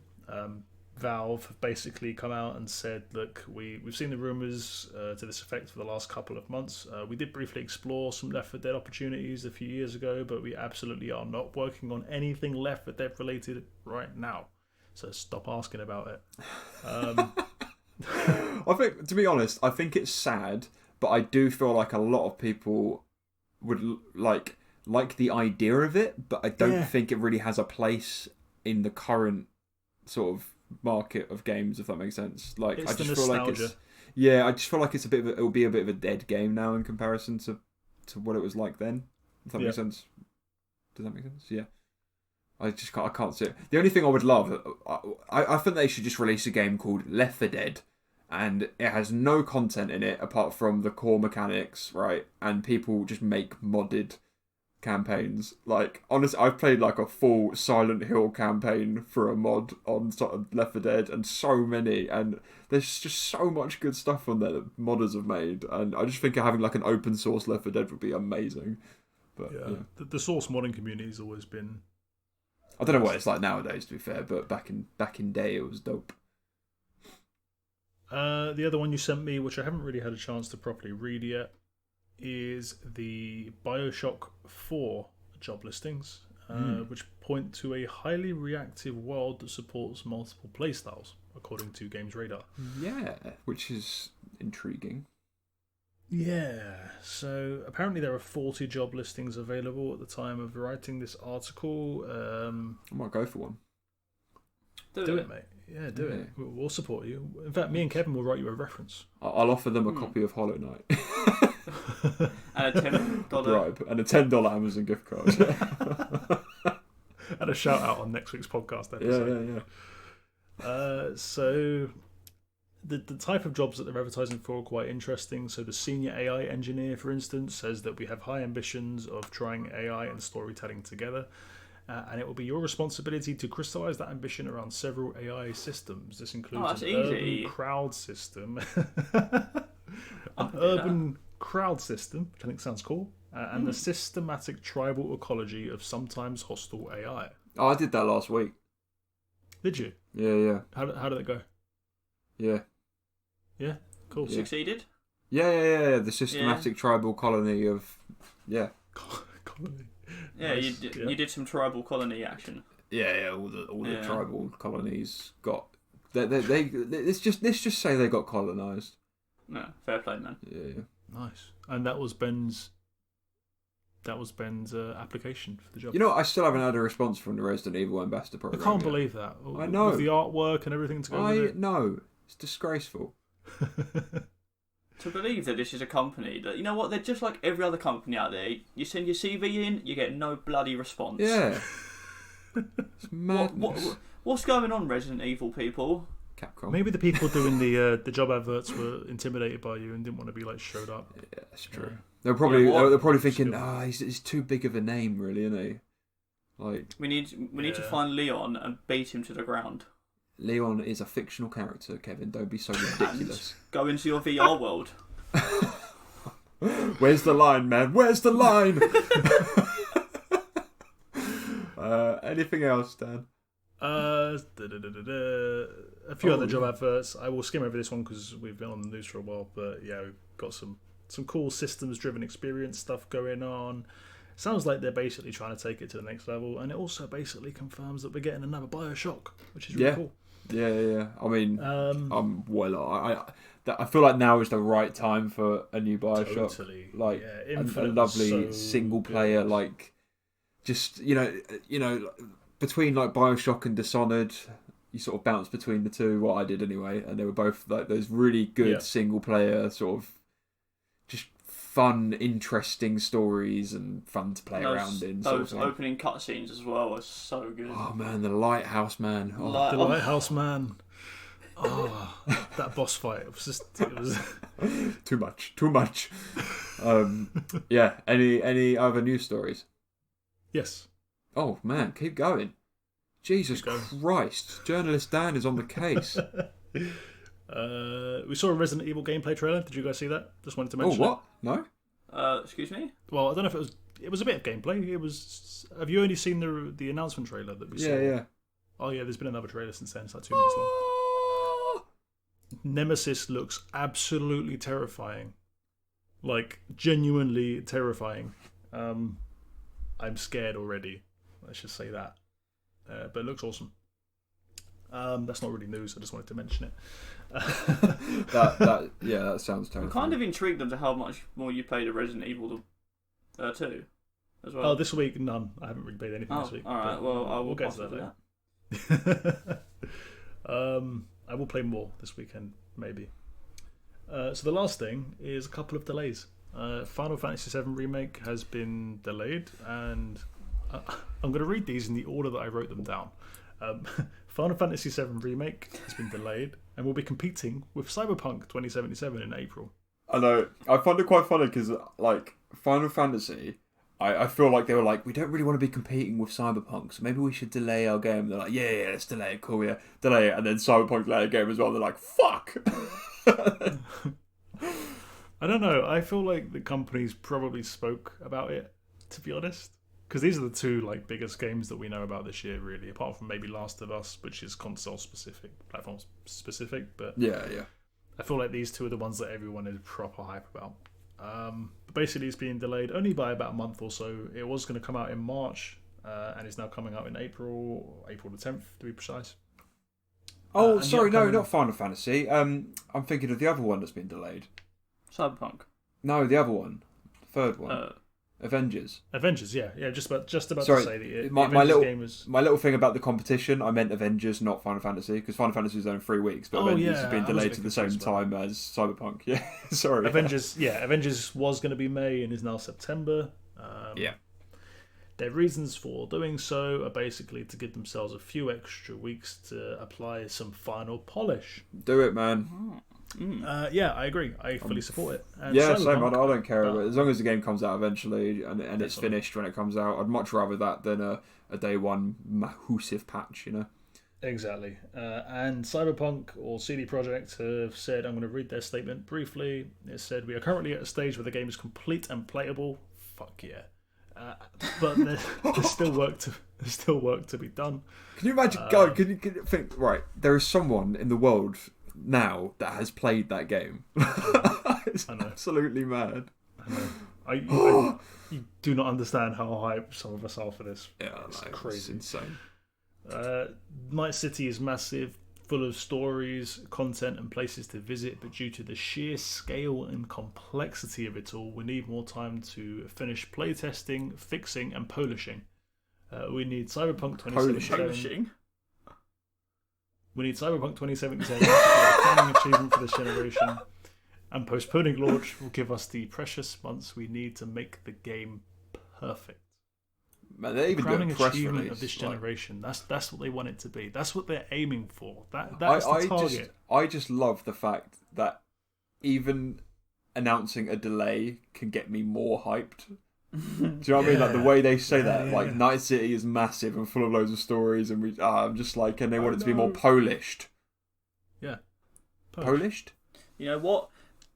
What's good is that they give us an explanation. They give us something. Yeah, that's what I like. They don't just delay it and they'll be like, "Well, it's delayed, isn't it?" Yeah, they're not even apologetic. They're just like, you know what? It's not done yet. You got to wait a bit longer. Yeah. Well, no, they're not even saying that. They're saying it is done, but we want it to be more done. Yeah. Like, we ain't going to give you a blue steak. We're giving you a rare steak. All right. Exactly. That's what they're saying. Exactly. Give me a rare steak, please. Oh man, I'd love a rare steak right now. I had one yesterday. Do love steak. Nice. Good for you. Yeah, no, I mean it's a year of delays apparently, but I'm up for it. I'm on board. I don't mind. Me too. The further Avengers is away from me, the better, to be honest. So I'm not very excited for that game. I don't know. I mean, yeah, compared to everything else that's coming out this year, it looks awful. Yes. Yeah, they picked a bad year to release that game. That's for sure. Yeah, it would have been alright last year probably, but yeah, if it came out at the same time as like Endgame or something, then maybe. Yeah, I mean, it would still probably do quite well because it's Square Enix and it's Marvel. So true. People will miss the movies by that point as well. They'll be like, "Oh, I miss Avengers," and then this will come out. And they'll be like, "Oh, I can play Avengers now." Anyway, that's all I got for you. I'm out. Is that it? That's it. That's all I got. Sorry, guys. I was like, nothing. What are you talking about, man? Come on. I know. I'll aim for the 4 hour even mark. Journalise? I have a little bit of on-the-go news. Oh. It's not really that newsy news, but The Division 2 is coming to Xbox Game Pass. Is it? That's cool. Yeah. Oh, that's cool. Is it PC as well, or? Don't know. There was just some Twitter interactions between. So like the Division, said that like a little post saying that they're going to be on coming to Xbox Game Pass, and then Xbox replied saying, "Are you locked and loaded? Because we are." And then Xbox Game Pass replied to that saying, "Grab squirt gun, we're ready." All right, That's exciting. That's cool. Yeah, because I have kind of been tempted by that on a few occasions because I did quite enjoy the first half at least of the First Division playing it with Kevin, but like I don't know, it just got a bit stale towards the end, and unfortunately I have heard that this one's a bit stale too. But I mean, if it's on Game Pass, I'll definitely give it a whirl. So it's annoying because the core mechanics of it is quite fun. It's the same core mechanics, if that makes sense. Yeah. There's no progression no sort of thing. Yeah. Yeah. And you don't really feel as if your character and just you kind of feel that everything you have at the start is the same thing you really have at the end. You don't really use too much extra. That makes sense? Yeah. I know you get better guns and all customization and whatnot, but everyone levels up with that anyway, so it's not a... Anyway, sorry. Yeah. Kevin's rants. That brings us on to speaking of games that are coming out. Kevin, anything coming out? No. There's a few. I mean, there's one quite big one coming out that came out today. Oh, it came out today. Okay. It is Far Out, Dragon Ball Z. Far Out? Both of them came out today. What's Far Out? Hovership Havoc. What's Far Out? Far Out. Far Out, man. It's an adventure game developed and published by Escapism Softworks for PC and Xbox One. And that is as much as this page gives me. Journalism. It kind of looks like a space I don't know, there's like adventure? a guy fixing a car. Cool. That's what you're getting. Journalism. Is it Dragon Ball Z, the one that's coming out? Yes. That came out today. Yeah. I wasn't sure whether or not that was actually a... Yeah, but today isn't... I should have said that last week, shouldn't we? What? Yeah, what? I don't know what you're talking about, but yeah. Well, technically I should have said it in last week's podcast because it's during this week kind of thing. Yeah, that's true. I'm so torn on Dragon Ball Z right now. Well, why are you torn, Dan? Because you know it's shit and... Yes. Yeah, it really is.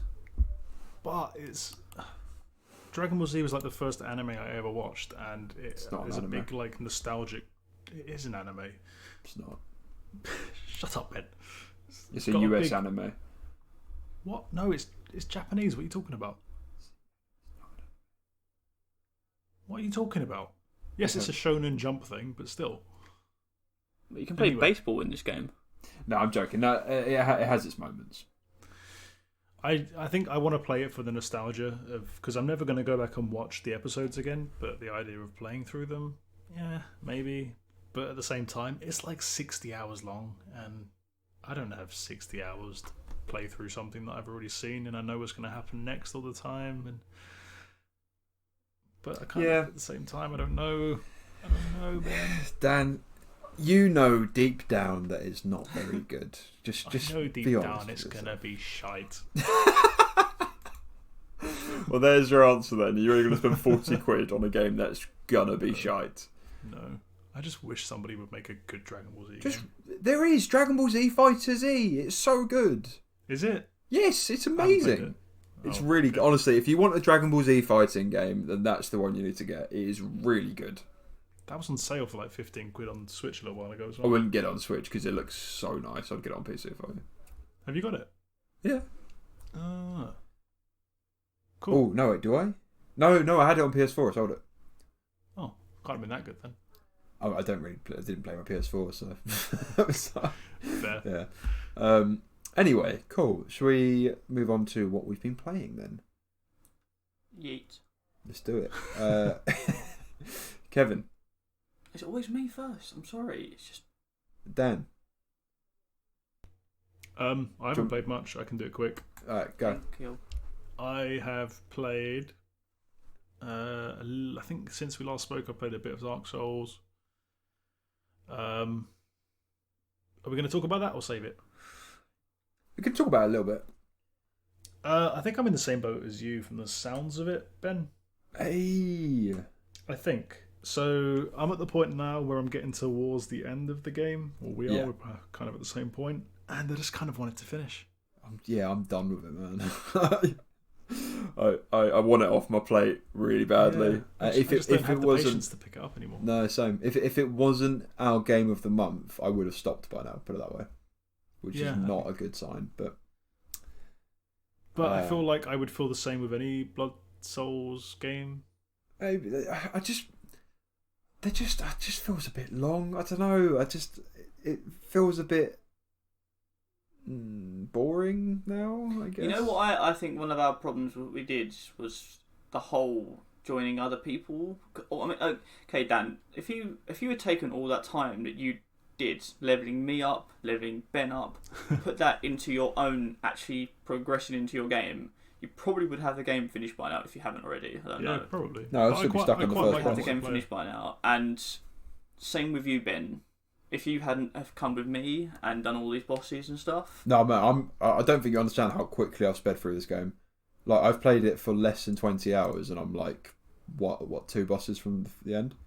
To be fair, we did like every boss on the first attempt because for a lot of them we helped each other. And yeah.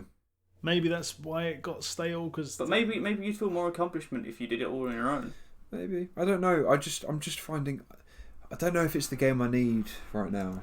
If that makes sense. I think if I was in the same mind state that I was in maybe 3 or 4 years ago, where I would just find a game that I really like and kind of glue myself to it at the hip and just obsess about it and play it constantly, and I didn't really have any other games on the horizon that I was looking forward to playing. You could say the same thing about a book, I guess. If you go out and buy 3 or 4 books at once and you start on one, you kind of just want to finish the book so you can read the next one, because by the time you're halfway through the first one, you're like, it's still a good book and I'm still enjoying it to a degree and it's still, good material, but I want to see what's in that one over there. Yeah. And that's kind of how I feel about it right now. I don't think it's a bad game. There's a lot about it that I really like. No, I think this Moonlight... this might be people's first podcast, we should probably explain. Good point. Every month we have what we call a moonlighting episode, which is a super duper deep dive special where we basically do a mega long ass Cane and Rinse style review of a game each month, and you guys can play along with us. And our game for this month is Dark Souls 3, and so we all basically need to complete it in a month. And at the start of the month, we were all like, "Oh my god, how the hell are we going to complete Dark Souls 3 in a month? It's supposed to be so hard." And we managed to like speed run it almost, and now. We're going to get some hate about the way we've done it, but we are. But it's you have to take some sort of moral concessions about it, because it's very hard to complete that type of game in a month and still run a podcast, because it's. If I wasn't in the podcasting game, it would be quite difficult. It would be quite easy because I could play it over a few months. I could not, worry about having to play other games and stuff. But I have very limited free time in a week, as you'll see by my list, and I just don't really have the patience for it at the minute, I guess. I'm much more into like a solid 5-hour indie game than I am a 60-hour epic, But yeah, feel the same way. And also we do always have a special guest that joins us playing these games. Yes, Mr. Adam Skinner.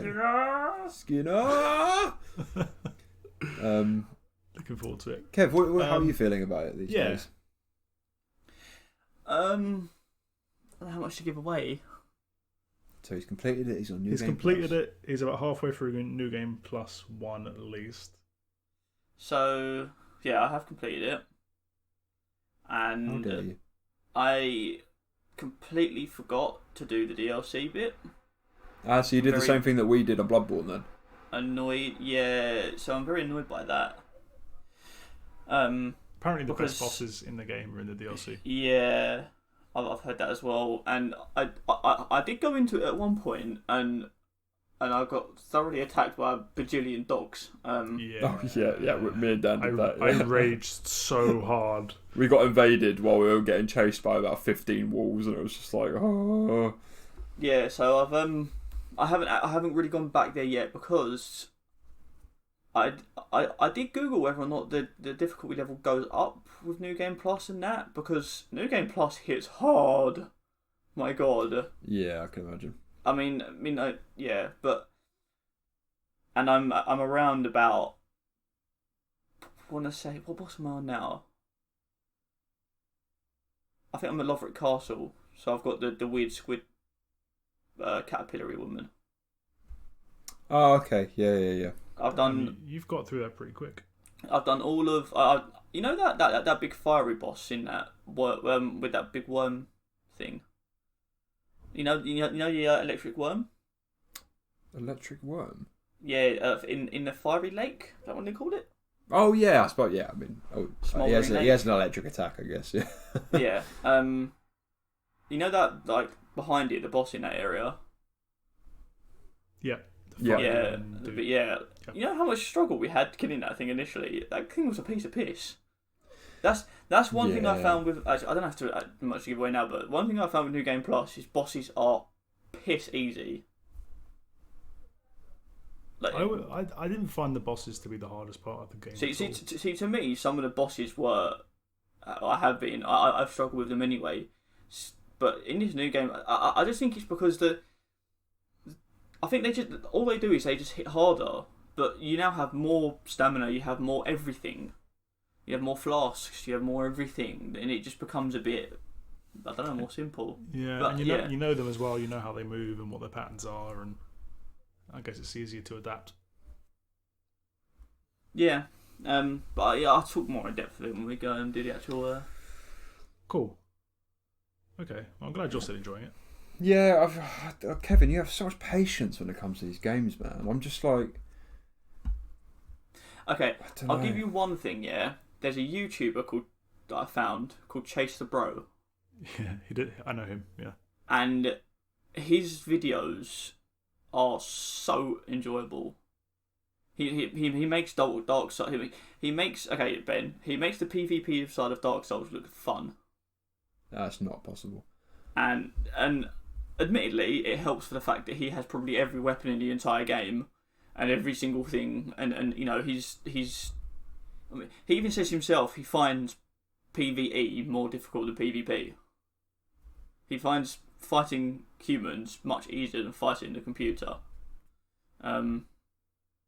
Which is pretty crazy. It's a bold statement. Yeah. Yeah. But he's a very, very enjoyable YouTuber, and he's probably one of the reasons that I've managed to keep my enthusiasm for it up. Yeah, fair enough. No, I'm glad you're still enjoying it. I'm just impressed that you still got the enthusiasm. I mean, the fact that you completed the game that we were all thinking. Remember at the start of the month or last month when you were just like, I'm going to kill myself if Dark Souls 3 gets voted in as our Moonlight game, and then it gets voted in, and you're the first one to complete it. You know what helped is my girlfriend had exams and stuff, so I've had a lot of free time. I think these past 2 weeks I've had so much free time on my hands. I'm just. What else you played? Anything else? Yeah, one other game really that's worth talking about, which is called Hand of Fate 2. Oh yeah! I'm excited. Go. So, how do I frame this? It's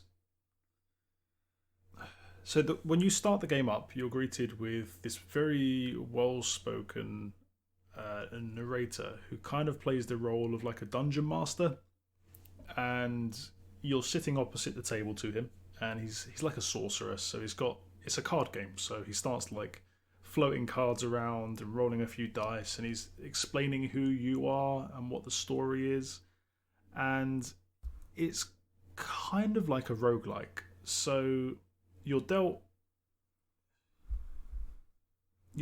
a hand of cards, kind of. Hold on, how do I explain this? It's a bit of a complicated one. So he lays out a series of cards on the table, and each card indicates an area within this imaginary world kind of thing, and you take control of like a chess piece, almost like a miniature on the board, And as you move between things, the guy will read out the story to you, and it's very intense and it's all atmospheric, and he's kind of looking across the table at you, and he's telling this story and how you fit into the world. And one story might be, you come across a damsel in distress and she's screaming, what do you do? Do you try and help her, or do you kill her, or do you just walk on by? And depending on what you choose, there are a couple of like randomized dice games and games of chance and different rewards and things. You have gold and food, and you also have equipment. So sometimes if you're lucky enough, it's very much a chance-based game, lots of randomization. If you're lucky enough, you'll get given a card that might have like a sword or an axe or a shield or a piece of armor or something like that. And some of the cards that you land on might be actual combat encounters. And if you decide to go into them, sometimes you have a choice. I guess sometimes you don't. The game kind of shifts, and all of the cards that make up that encounter, which include you, any equipment that you might have, any followers or companions, all have cards associated with them. Each of the enemies is a card. They all get kind of thrown into a vortex, and the game shifts into like a third-person action arena brawler type thing. So that's the part of the game that I think... I feel like maybe I want this game to be something it's not. It's that the brawler side of it I don't quite want. If you're looking for a game like Slay the Spire, yeah, it's not that. Yeah, that's what I thought. The cards are more like story elements, yeah, and RPG elements, and the combat is very much detached from that. The cards kind of influence the combat, but the combat is a very different sort of parallel game mode in itself. It's kind of easy, to be honest. It feels a bit like Assassin's Creed, actually. So the enemies will kind of flash and you can parry and dodge. The animation's kind of cool. It's a bit clunky, but the animation's kind of cool, and you can roll and you can do these kind of special moves and finishes, and it's all kind of a bit flashy, pretty interesting, all different types of enemies. And eventually when you die, that's it. It's permadeath. Your run finishes. You go right back to the very start of the first card. But the cards and the loot that you pick up along the way, you get those as rewards. The encounters included, you get those as rewards. And then for your next run, and this is actually a really interesting mechanic. Doesn't sound like it, but when you start playing, you realise it is. The encounters that you've completed and the items that you've picked up and that sort of thing, you get given those. And then you can choose a selection of those within limitations to give back to the game master, which he then shuffles into his deck, which means you can kind of influence the way that your next run might play out. That sounds really cool. So you have some element of control about how the journey goes. And the narration is really cool. The atmosphere, especially sitting at the table across from this guy, it's quite nice. And you can kind of play it in two different ways. You can play it in this kind of intense sit and listen to him and all the little the way that he tells the story and really kind of get immersed in the writing, or you can kind of fly through it as a bit of a roguelike. And it's cool. The writing's really good. The voice acting of the one voice actor is very good. And it's a very small indie game. And I think I think I like the sound of it. I just feel like I might prefer it on PC than I would on Switch. Mainly because of the third person action style. I imagine it just looking and feeling better on PC, maybe. When I first started playing it, that's kind of what I thought, because the frame rate in the combat isn't that great, to be honest. It's fine. It's like maybe 30 FPS with a couple of dips here and there. Yeah. And as I say, because you can play it in two different ways, and you do find yourself kind of running through the same content, the first time you get to different encounters that you've not come across before, you find yourself kind of reading and following along and making logical choices about what you want to do. Do you want to save these people, or do you want to help the thieves out, or do you want to, you're given quite a lot of interesting story choices which can kind of shape the way that level moves forwards. And it's quite a big game. There's something like 22 different campaigns in it. There's a lot of content. And the thing is, if you mess up too many times, you're likely to die. It can get quite punishing. And for example, even in the combat, if you take a few hits from enemies, which happens quite a lot, that life stays with you, throughout each encounter card that you move through, and it's kind of like you have a permanent life pool. And when you die, you get thrown right back to the start, and again, you can influence the way that your next run will work, but at the same time, you kind of know what's going to come up. So you can fly through the text a bit quicker, you can make your choices a bit faster.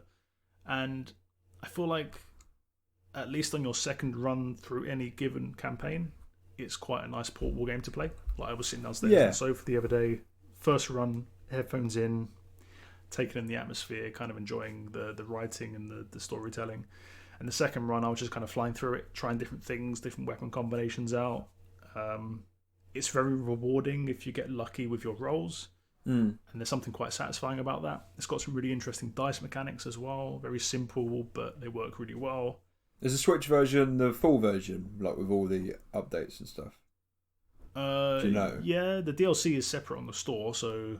Ah, yes, I don't know. Okay. Yeah. Now, I would say it's a very good Switch game until... I was going to recommend it relatively highly. What's your quick rating out of 15? So far, I've only played why 15? A couple of hours of it. There's more Yeah, options. why 15? Why not 100? what? 9. It's just too many. I'm not sure. 9.6 out of 10? Blimey. Oh God, you're confusing me, Kevin. It was on a good trailer for Kevin. Stop. Go on, Dan. I would recommend it quite highly on the Switch. However, I would much, much rather recommend it on PC now because the game is part of that Humble Bundle charity deal. So, totally pick it up on PC as part of that. Well, I will deal. be playing it because I'm getting that. So I think you would enjoy it. I don't expect too much from the combat side of it at all. It's more like it almost feels like a mini game, and in a sense like a reward for getting lucky with the rolls and playing your cards right, so to speak. It sounds interesting like game. An interesting game. Yeah. It's not a masterpiece, but for a really small indie studio, and the fact that it's a sequel where they've taken, from what I've read at least, I haven't played the first one, but they've taken every single complaint that people had about the first one and improved upon every single aspect of it. And even the game master at the start of the game turns around and says, I've refined my game a little bit for you, because in the game you're playing a game with this dude, this sorcerer type guy. He kind of plays on that. He's like, I've changed these mechanics, and this works a bit differently now, and it's interesting, and it's immersive, and it's atmospheric, and it's cool. You can play it casually and just kind of get into it. I'm on board if it's in this cool bundle. Game. Yeah, cool game. Recommended as part of the Humble Bundle. Not necessarily worth the money that I paid for it on Switch, maybe. Yeah, so that goes with a lot of Switch games, don't it? It's that the Nintendo tax. Exactly. That's pretty much all I played, to be honest. I played like 3 minutes of Astro Bears, and that's about it. Lads. Fair enough. Cool. All right, I'll do mine then, because Kevin complained. I have played... I'm going to talk about a book that I've read. Ben? Do that on podcast, the Praise the Pickle book show. I just want to briefly mention that the first... Obviously, everyone's on a Mad Witcher hype right now. I just want to say that the first Witcher book, The Last Wish, is what the series is based on, and it's very, very, very good, and I'd highly recommend it. And seeing as we're on that wavelength, I started watching The Witcher the other day. Oh, nice. First thing I've watched for ages. What do you think? Pleasantly surprised. Yeah, that's exactly how I felt. Yeah, very, very pleasantly surprised. It feels really witchery, doesn't it? Everything from the combats, the environments, and even his voice, he just nails. Mate, he is Geralt. Yeah. I feel like no one else is ever going to be able to play it again. Like, it's mad. Anyway, highly recommend the book. It's very good. Get on with it. Sorry. So in another eShop sale, the most glorious thing for my bank account since Papa John's, I bought Towerfall Ascension. Not Titanfall. Bubba Is You, and Hyperlight Drifter, and I'm also going to buy the game that Kevin recommended very oddly for the Moonlighting episode last month, To the Moon. Oh my god, really? I'm going to pick that up as well. It looks so cute, man. Have you seen the trailer for it, Dan? Yeah. Oh man, I'm gonna cry. I know I'm gonna cry. I can tell already. It has really like proper like Arise vibes to it, like reliving your life sort of thing. But, what's this game? We shouldn't play this game. Kevin, I mean, Kevin, to be fair, it's like if you know, it's like not up your street. It's like down your street. It's the opposite of your street. And so I'm the one that recommended it. Yeah, but it's just odd that you would want to play that. Although I'm very sorry that you're very wrong about me. I think you need to reevaluate Kevin. All right, sorry. Thank you. Did I say Hyperlight Drifter as well? You did. I thought you already had that ages ago, though. No, it's been on my wish list for ages. It was like one of my most. It was going to be like one of the first games I got on Switch, but the £18 price tag kept putting me off for some reason. How much was it in the sale? It wasn't. I paid £18 for it. Oh, Ben. Shut up, Meg. So, Towerfall Ascension I bought because I wanted to play it. Again. Me and you played that, didn't we, Kev? Yeah, we did. I actually quite enjoyed it. Such a good game, man. And on Switch it has all the DLC for it. Well, me and Kev now are back at uni. Right. And it's so fun. It's like, as if for people that don't know what it is, you basically play as an archer. You start with 3 arrows, and you shoot said arrows to kill all the enemies, like level after level. So like each level will have like 5 to 8 stages or something, and they get harder and harder. And then, when you fire your arrows, you have to pick them up afterwards. So it just makes for like so much fun and chaos because you have the 3 arrows. That's it, and friendly fire's on. You kill each other all the time, and you pick each other's arrows up. Yeah. So sometimes you'll end up with 6 arrows and the other one's just running around like a maniac trying to get away from everyone. You have to fire your arrows at your friend to pick them up. Yeah, no, it's up there with one of my favourite couch co-op. In fact, it might even be one of my favourite couch co-op game. Like, it is so good. And because Charlotte's, my wife's turning into a proper little gamer girl, she loves it as well. Proper little gamer girl. She is, man. It's mad. She's like well into games now. And yeah, we went out last Saturday, and she's just there, just playing games. Yeah, it's mad. But like, she loves it as well, and it's the right level of difficult. Mm-hmm. That makes sense. It's really hard. But if it wasn't that hard, it wouldn't be as fun. Mm. Like, the joy of the game comes through having to retry it over and over and over again, and then because the actual gameplay is just so much fun, it doesn't matter that you have to replay each level so many times. It's so good. I can't recommend it enough. Honestly, it's £9 on Switch at the minute. If you have a Switch, it is the best couch co-op game you're gonna find. Like, get it, and then just get those little Joy-Cons off, turn them sideways, and play with your loved ones or your friends. And just don't play it alone. It's so boring. It's not boring alone. Oh, it is. That's why I didn't play it when it first came out. I picked it up as a freebie on the PlayStation Gold, whatever it's called, and it was just a bit naff by yourself. Yeah, I mean, it's not. I wouldn't say it's naff. It's still a good game by itself. It's just nowhere near as good as it's basically designed to be co-op. So it's like Kevin's Mario Kart argument last week. Like, don't play Mario Kart by yourself. What's the point? It is designed to be co-op. Yeah, so amazing game. Highly recommend if you've got people to play it with. The next game is Bubba Is You. This game is genius. Yeah. Have you picked it up yet, Dan? No, only because I wouldn't have had time to play it yet. But make sure you get it. It's in the sale, remember? So I'm going to get it. Yeah, it's basically you play as a little rabbit-looking thing with wonky eyes called Bubba. On like a block 2D stage, if that makes sense. Like, you can move one tile at a time, like imagine like a chessboard sort of thing. Almost like Frogger. I don't know what that is, but yes. Yeah, in all directions. Yeah. And basically, it's so hard to explain this game because whenever I've heard people try and explain it, I had no idea what they were on about. Basically, you have object and then connecting word, and then action. Okay, and these things are on. Kevin, you don't know about this game, do you? No. I'm All right, so I want. now. I don't know. To get the pictures away, I want you to try. I want you to tell me whether what I'm saying makes sense. Okay. Okay. So, basically, as Bubba, so the game will start and it will say Bubba is you, yeah, and then so those are 3 tiles: Bubba, which is the object, and then is, which is the connecting word, and then you is the action. So you are Bubba, you are the rabbit thing, yeah, and then so the very first level is Bubba is you, and then the next one is flag, which is the object, is, which is the connecting word, and win is the action. So you win that level if you get to the flag, yeah.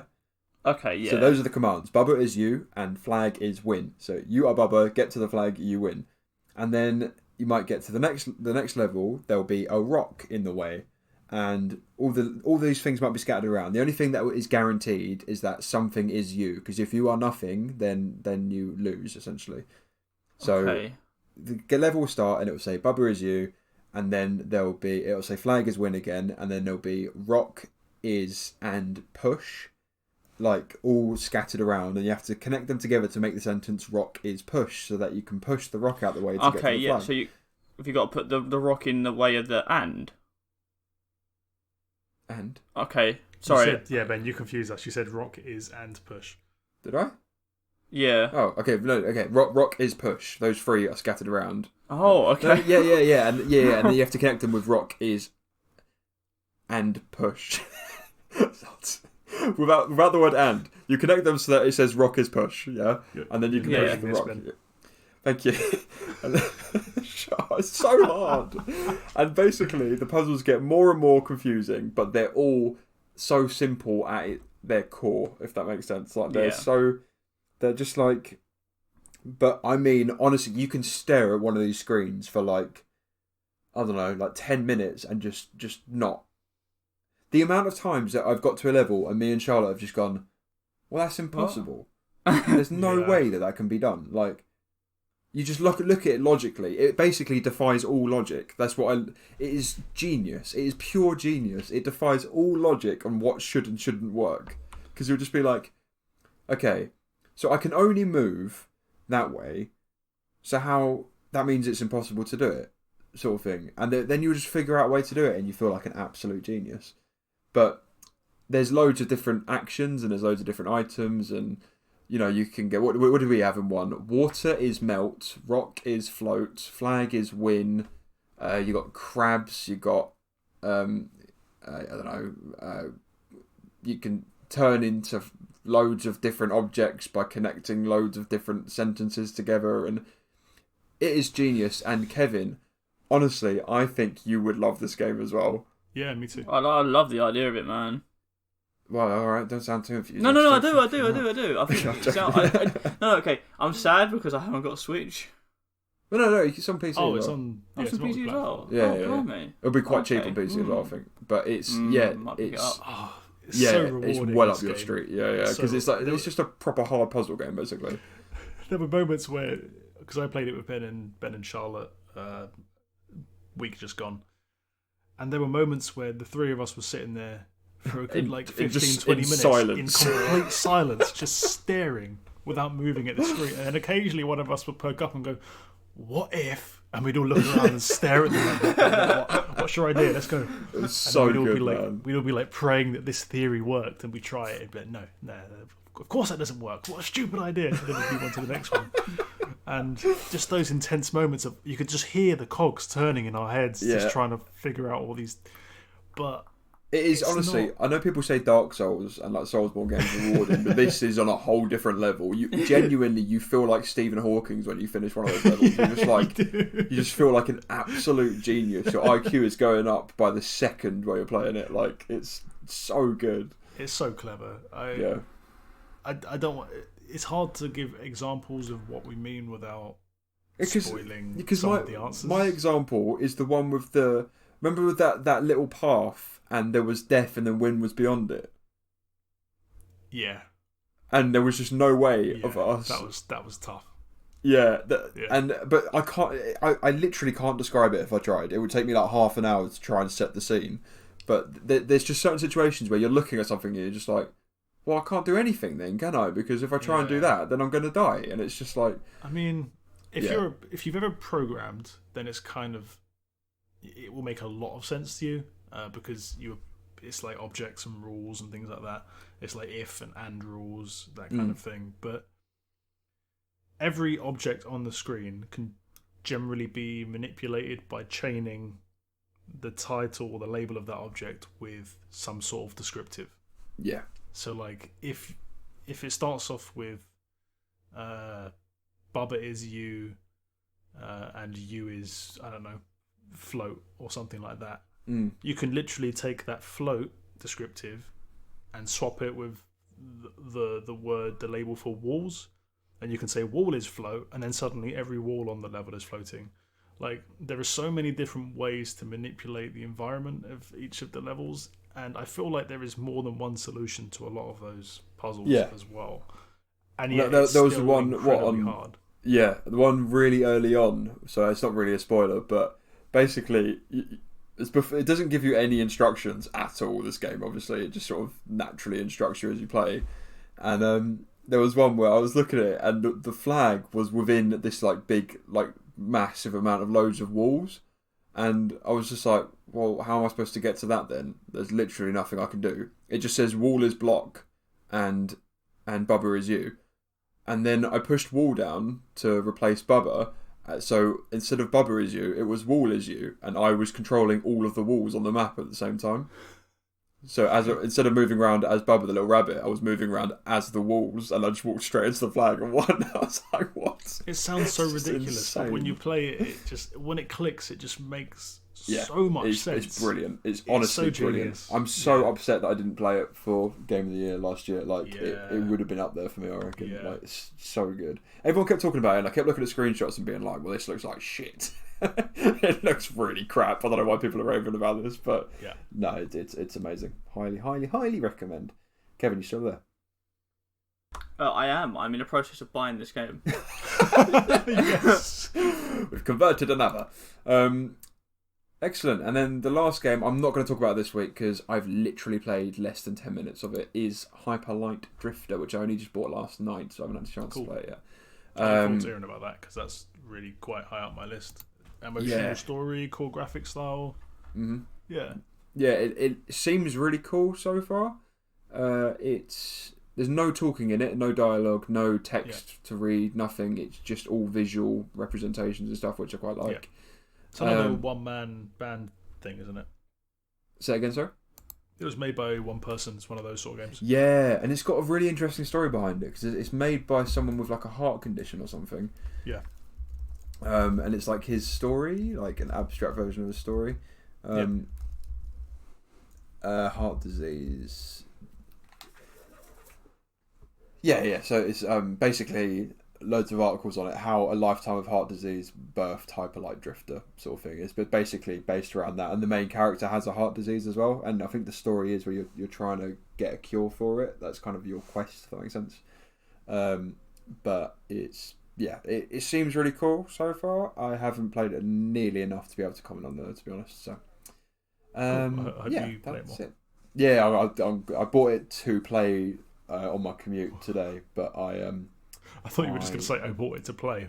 Really? No, shut up. No way. No, I bought it because I was getting trained today originally, and then I slept through my alarm and had to drive, so I didn't get a chance to play today. Sorry. Kevin, what you played? No, Kevin. Yeah, Kevin, what you played? Apart from Dark Souls. So played Dark Souls 3. So apart from that, but okay. I played again a bit more PUBG. I played a 3-player this time. And an extra man in there. Nothing more to say on that. Good. We played what was that game we played at yours, Ben? The one with the gun and you flip upside down and... Oh, I completely forgot about that. Yeah, My Name is Pedro. Yeah, we played through My Name is Pedro in one day, in one sitting. We just sat through. Yeah, we just played it. I think me and Ben have very mixed differences, but then Ben is more critical than me. Yeah. So to me, I thought the game the fundamentals of the game, I think, were really good, and I really liked it. It was very samey a lot of the time, which I kind of, I think they needed to switch it up a bit. But okay, so the gist of this game is that you have a few different moves, and you have to just get from one start of the level to the end start of the level, and you have to shoot all the people in the way. The goal of the game is to be as stylish as possible while you're doing it, essentially. Yeah. So you're this bloke, and you have a floating banana as your friend. And his name is, well, what's the game called again? My friend Pedro. My friend Pedro. Yeah. So the banana's called Pedro. And he basically talks to you and talks for you, I guess. I don't think you actually talk during it. So the banana does all the talking. Yeah. And to be as stylish as possible, there's multiple ways of doing it. So you have a slow down time. You have a dodge button where you spin around on the spot almost. You can flip upside down. You can roll. And then you can also split your aim, so you can shoot two people at the same time. It's got wall jumping and stuff as well, hasn't it? And yeah, you got wall jumping and that. And you ride skateboards at certain times in it, which is quite cool. It has you can kick as well, and it has this little thing where you can like kick people's body parts, other people, and kill them. if you shoot someone and they blow up or whatever, you can kick their body part into another one of the people and it kills them, and it's quite jokes. And yeah, to me, I think it was quite an enjoyable game. It was definitely the right length. I think any longer and it would have been naff as anything. I think the game is designed so that you can do things as stylishly, like really cool runs, sort of mad stylish shit. But because we weren't very good at it, it just felt like a slog. It just felt a bit like, oh yeah, run, shoot that guy, do this, do that. I mean, the pirouette guns around like a madman. The guns were just overpowered. Oh, they felt like crap. Oh really? I mean, like the sniper was ridiculous. The sniper just shouldn't have been in the game. Like, I don't understand. They introduced a sniper right at the end of the game, and it killed everything in one shot. And then you get to the final boss, and it's like, oh, what gun should we use? Pull out the sniper, and I have 124 bullets for it or something, and I just stand there and just go bang, bang, bang, bang, bang, bang, bang, bang, bang, bang, bang, and he's just dead, and it's like, okay, cool. It was weird as well, the game. So there's a level where you end up going into some fantasy world. Yeah. And that was the best level, man. Yeah, and there's just these really weird characters that are just kind of floating around and jumping around, and I think initially because some aspects of the game were really cool. So at one point you fight a boss on a motorcycle. There's another one where you're jumping down the side of a building, and you're like flying through it, and you have to shoot like all the enemies as they come next to you.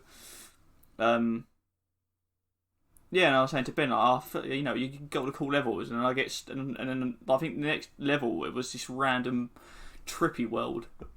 Yeah, and turned into like a weird sort of platformer game where platforms like disappearing. I don't know. I mean, I just think it was a bit naff, to be honest. There's a lot of games out there that do similar things better. Like, if it was more difficult, because I don't think there was a moment when me and you died to dodging bullets. No, because you have a dodge button. Bullets.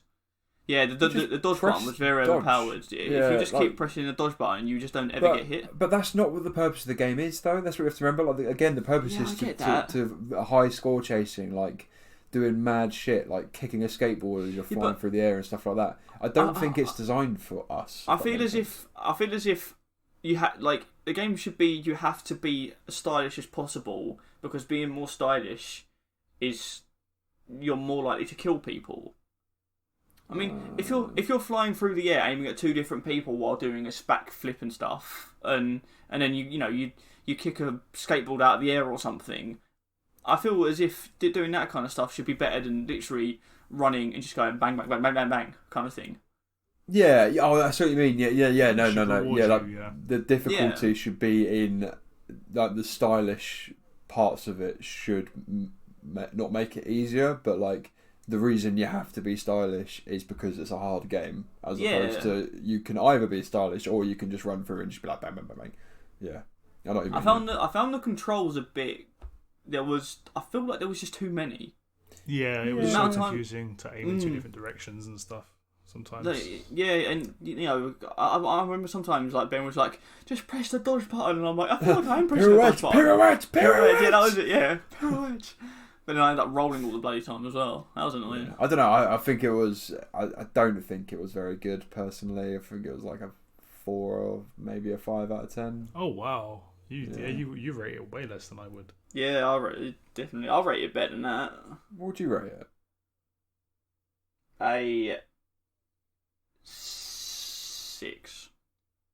I mean, it's like 1 higher, but okay. That's still more than yours, isn't it?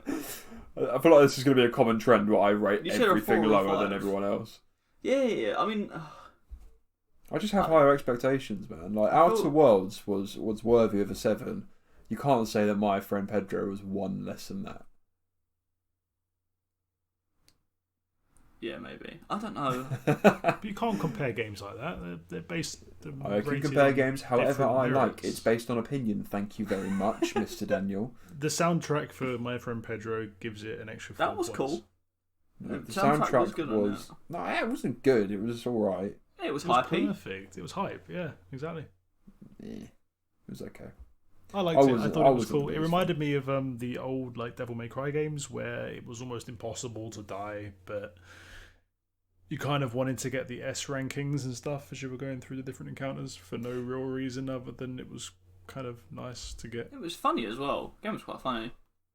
Oh, Yeah. I don't know, man. You guys are giving it too much credit. I thought it was decent. I thought it was a cool indie game. It was okay. They could have Yes. they could have done a bit more with it, I think. But I just feel like if we played it in 2 times speed, it would have been better. It just Yeah. felt really sluggish and slow, and just be like, whoa. But Dan, at one point, Ben was, I think he probably either lost his mind or he had so much hatred for this game that I think he must have died about 40 times in a row on the same section. It was hard, man. It can get quite hard at times. Well, no, it's 'cause No, it wasn't that. It was like a wasn't- platforming bit again. Oh, Yeah, it was just a bit with the lasers and stuff, and he just kept dying at the same bit with stupidity, and it's just like, me and Charlotte was face palming so much. I think I did pretty well, but you know. So yeah, there's that game, and then Oh God, he has had a lot of free time, hasn't he? exams. they're over now. Don't worry. She's working more now as well, so Kev wins.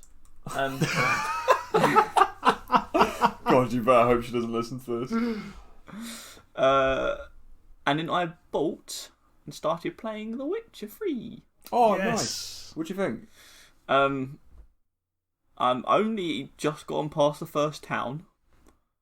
Okay. So I went into a little cavern and I started talking to people about where. Oh, you are literally right at the start. Yeah. Yeah. And then I helped some bloke who lost his carriage, and I had to fight some swamp monsters. Cool. Yeah, Um, you're in for a wild ride, man. I would recommend yes.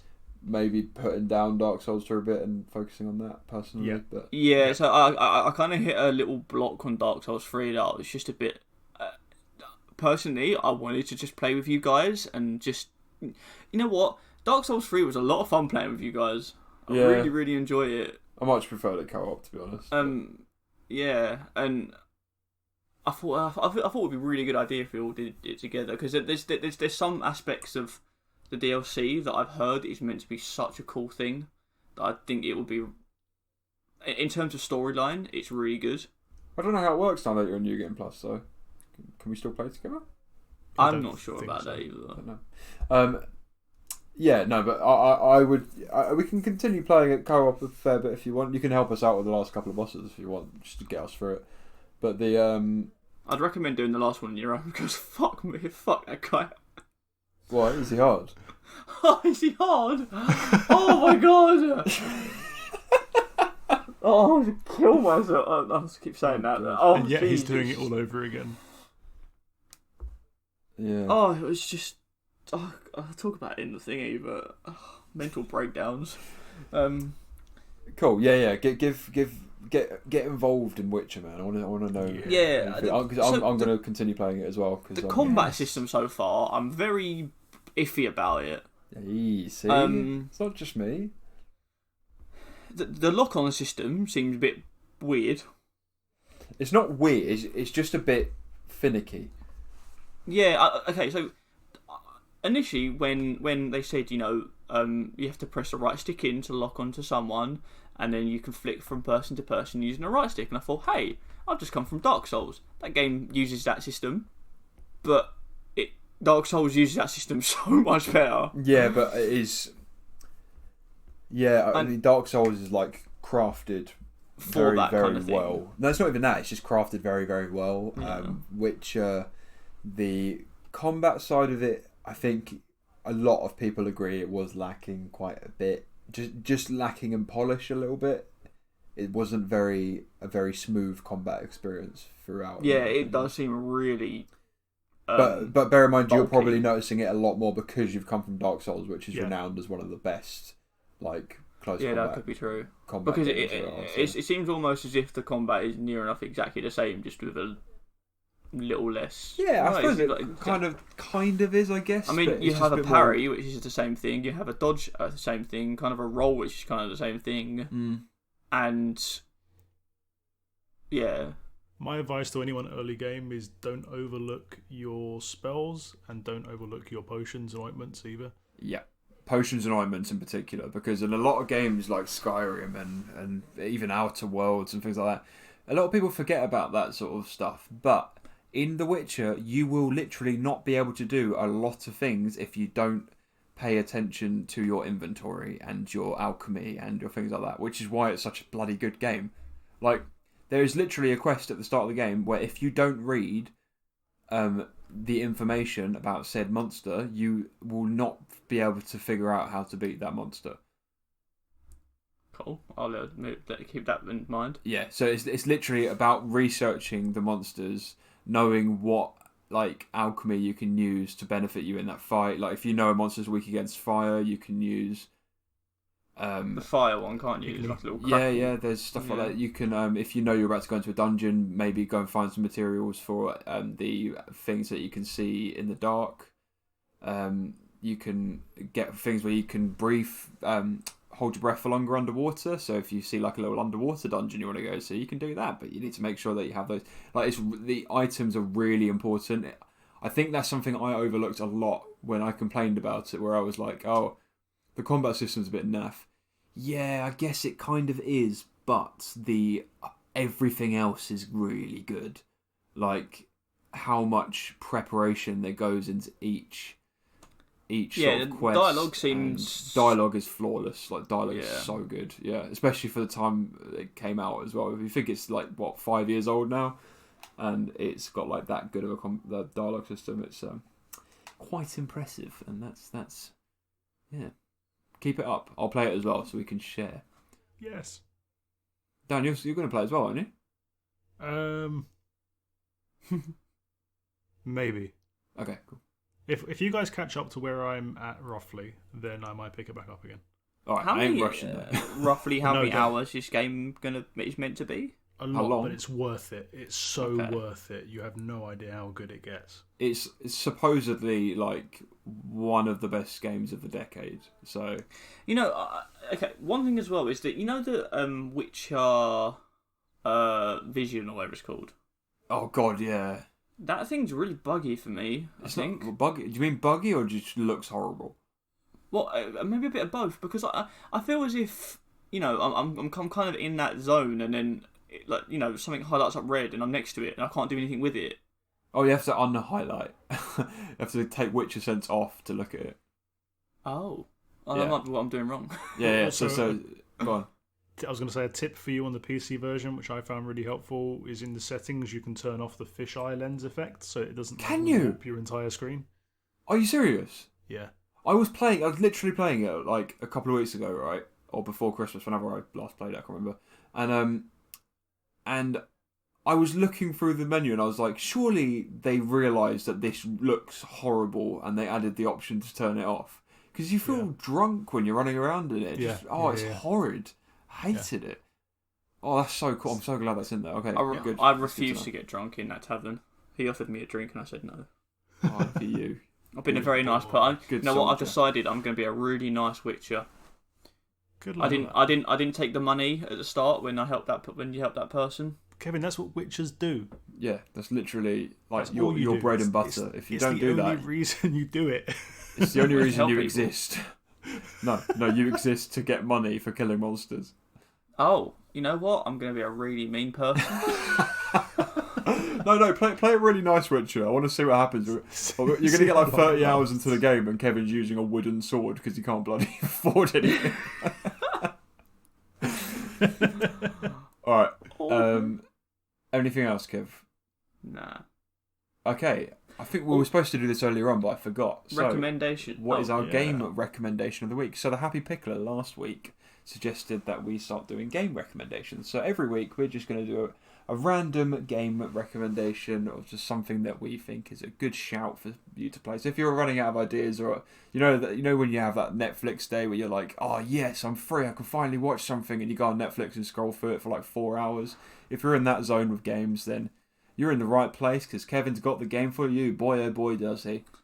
Okay, so this game is not a single player game. I want to make that out right now. So if you have no friends, you might as well leave now. Actually, you know what? It might do. I've never actually tried it, so maybe have a look. But it's called iDarb. What? I've never heard of this. Kevin, you played a game we've never heard of? It's how do I explain it? How do you spell it? What's it called? IDARB. Okay. And it's a very old school style, and the logistics of the game is there's a few platforms and you have your own goals, okay? And there's usually you've told me about this before in the middle. Yeah, I played. It's so much fun. And there's like one ball in the middle, and you have a grab and a throw and a tackle essentially, and you have to get the ball into the other person's goal, and you also have to defend it. But there's also you can put different mechanics into the game. For example, Rick Ross comes onto the screen at one point. Okay. And just and just covers the whole screen, so you can't see anything. And other times there's I think there's like sharks at the bottom or something. If you get eaten by it, you get put in jail for a little bit. Kev, this actually sounds quite cool. This looks absolutely nuts. I love it. Yeah, and the music's pretty jokes as well. I'm on board. Well, with the little things. There's the balls multiplying, it's like 50 of them, and you have to kind of find the right ball. And there's like a scoring system that if you score from a certain distance, you get more points. If you score from close up, you can run the ball into the goal. You can run behind the goal. It is such a fun game. Like, for example, okay, so a game would be really fun for Jake and Vicky. I reckon they'll love this game playing it together. And anyone else that you got a couple of mates. I can't imagine it would be that expensive. Nah, that's it. It is just absolute bundles of fun. I love it. So Kevin wasn't allowed to recommend FIFA, so he's just gone for the next goal scoring game. That's it. You know what? I didn't actually think about that until I said what other games have a tackle, a ball, and 2 goals in it? iDarb, yes. Ice hockey. Apparently, it stands for "It draws a red box." Fair enough. Yeah, just saw that online. I mean, if I can get this for like a couple of quid, I'm down. Yeah, me too. All right, awesome. Thank you, Kevin. Dan, you're next week. Start Cool. thinking. Yep. And let's call it there. Yeah. Yep. Awesome. So, Kevin. Yes, Benjamin. If people want to send some feedback, maybe discuss our recommendations, or if they have a recommendation for themselves. Or if they maybe want to tell us how they eat their eggs so that they can claim a free copy of Hollow Knight or Void Bastards. If someone would like to do any of those things, how do they do it? Well, Benjamin, you can go to Twitter and Facebook, search Praise Pickle. You go to Instagram, Praise Pickle Podcast, or you email us, which is praiseapicklepodcast@gmail.com.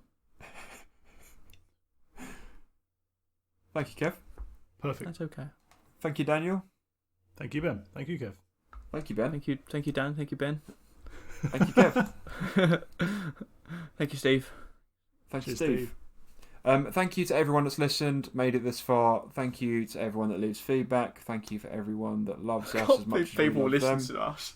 That's madness, isn't it? We've been the Pickle Squad, and we are blowing this joint.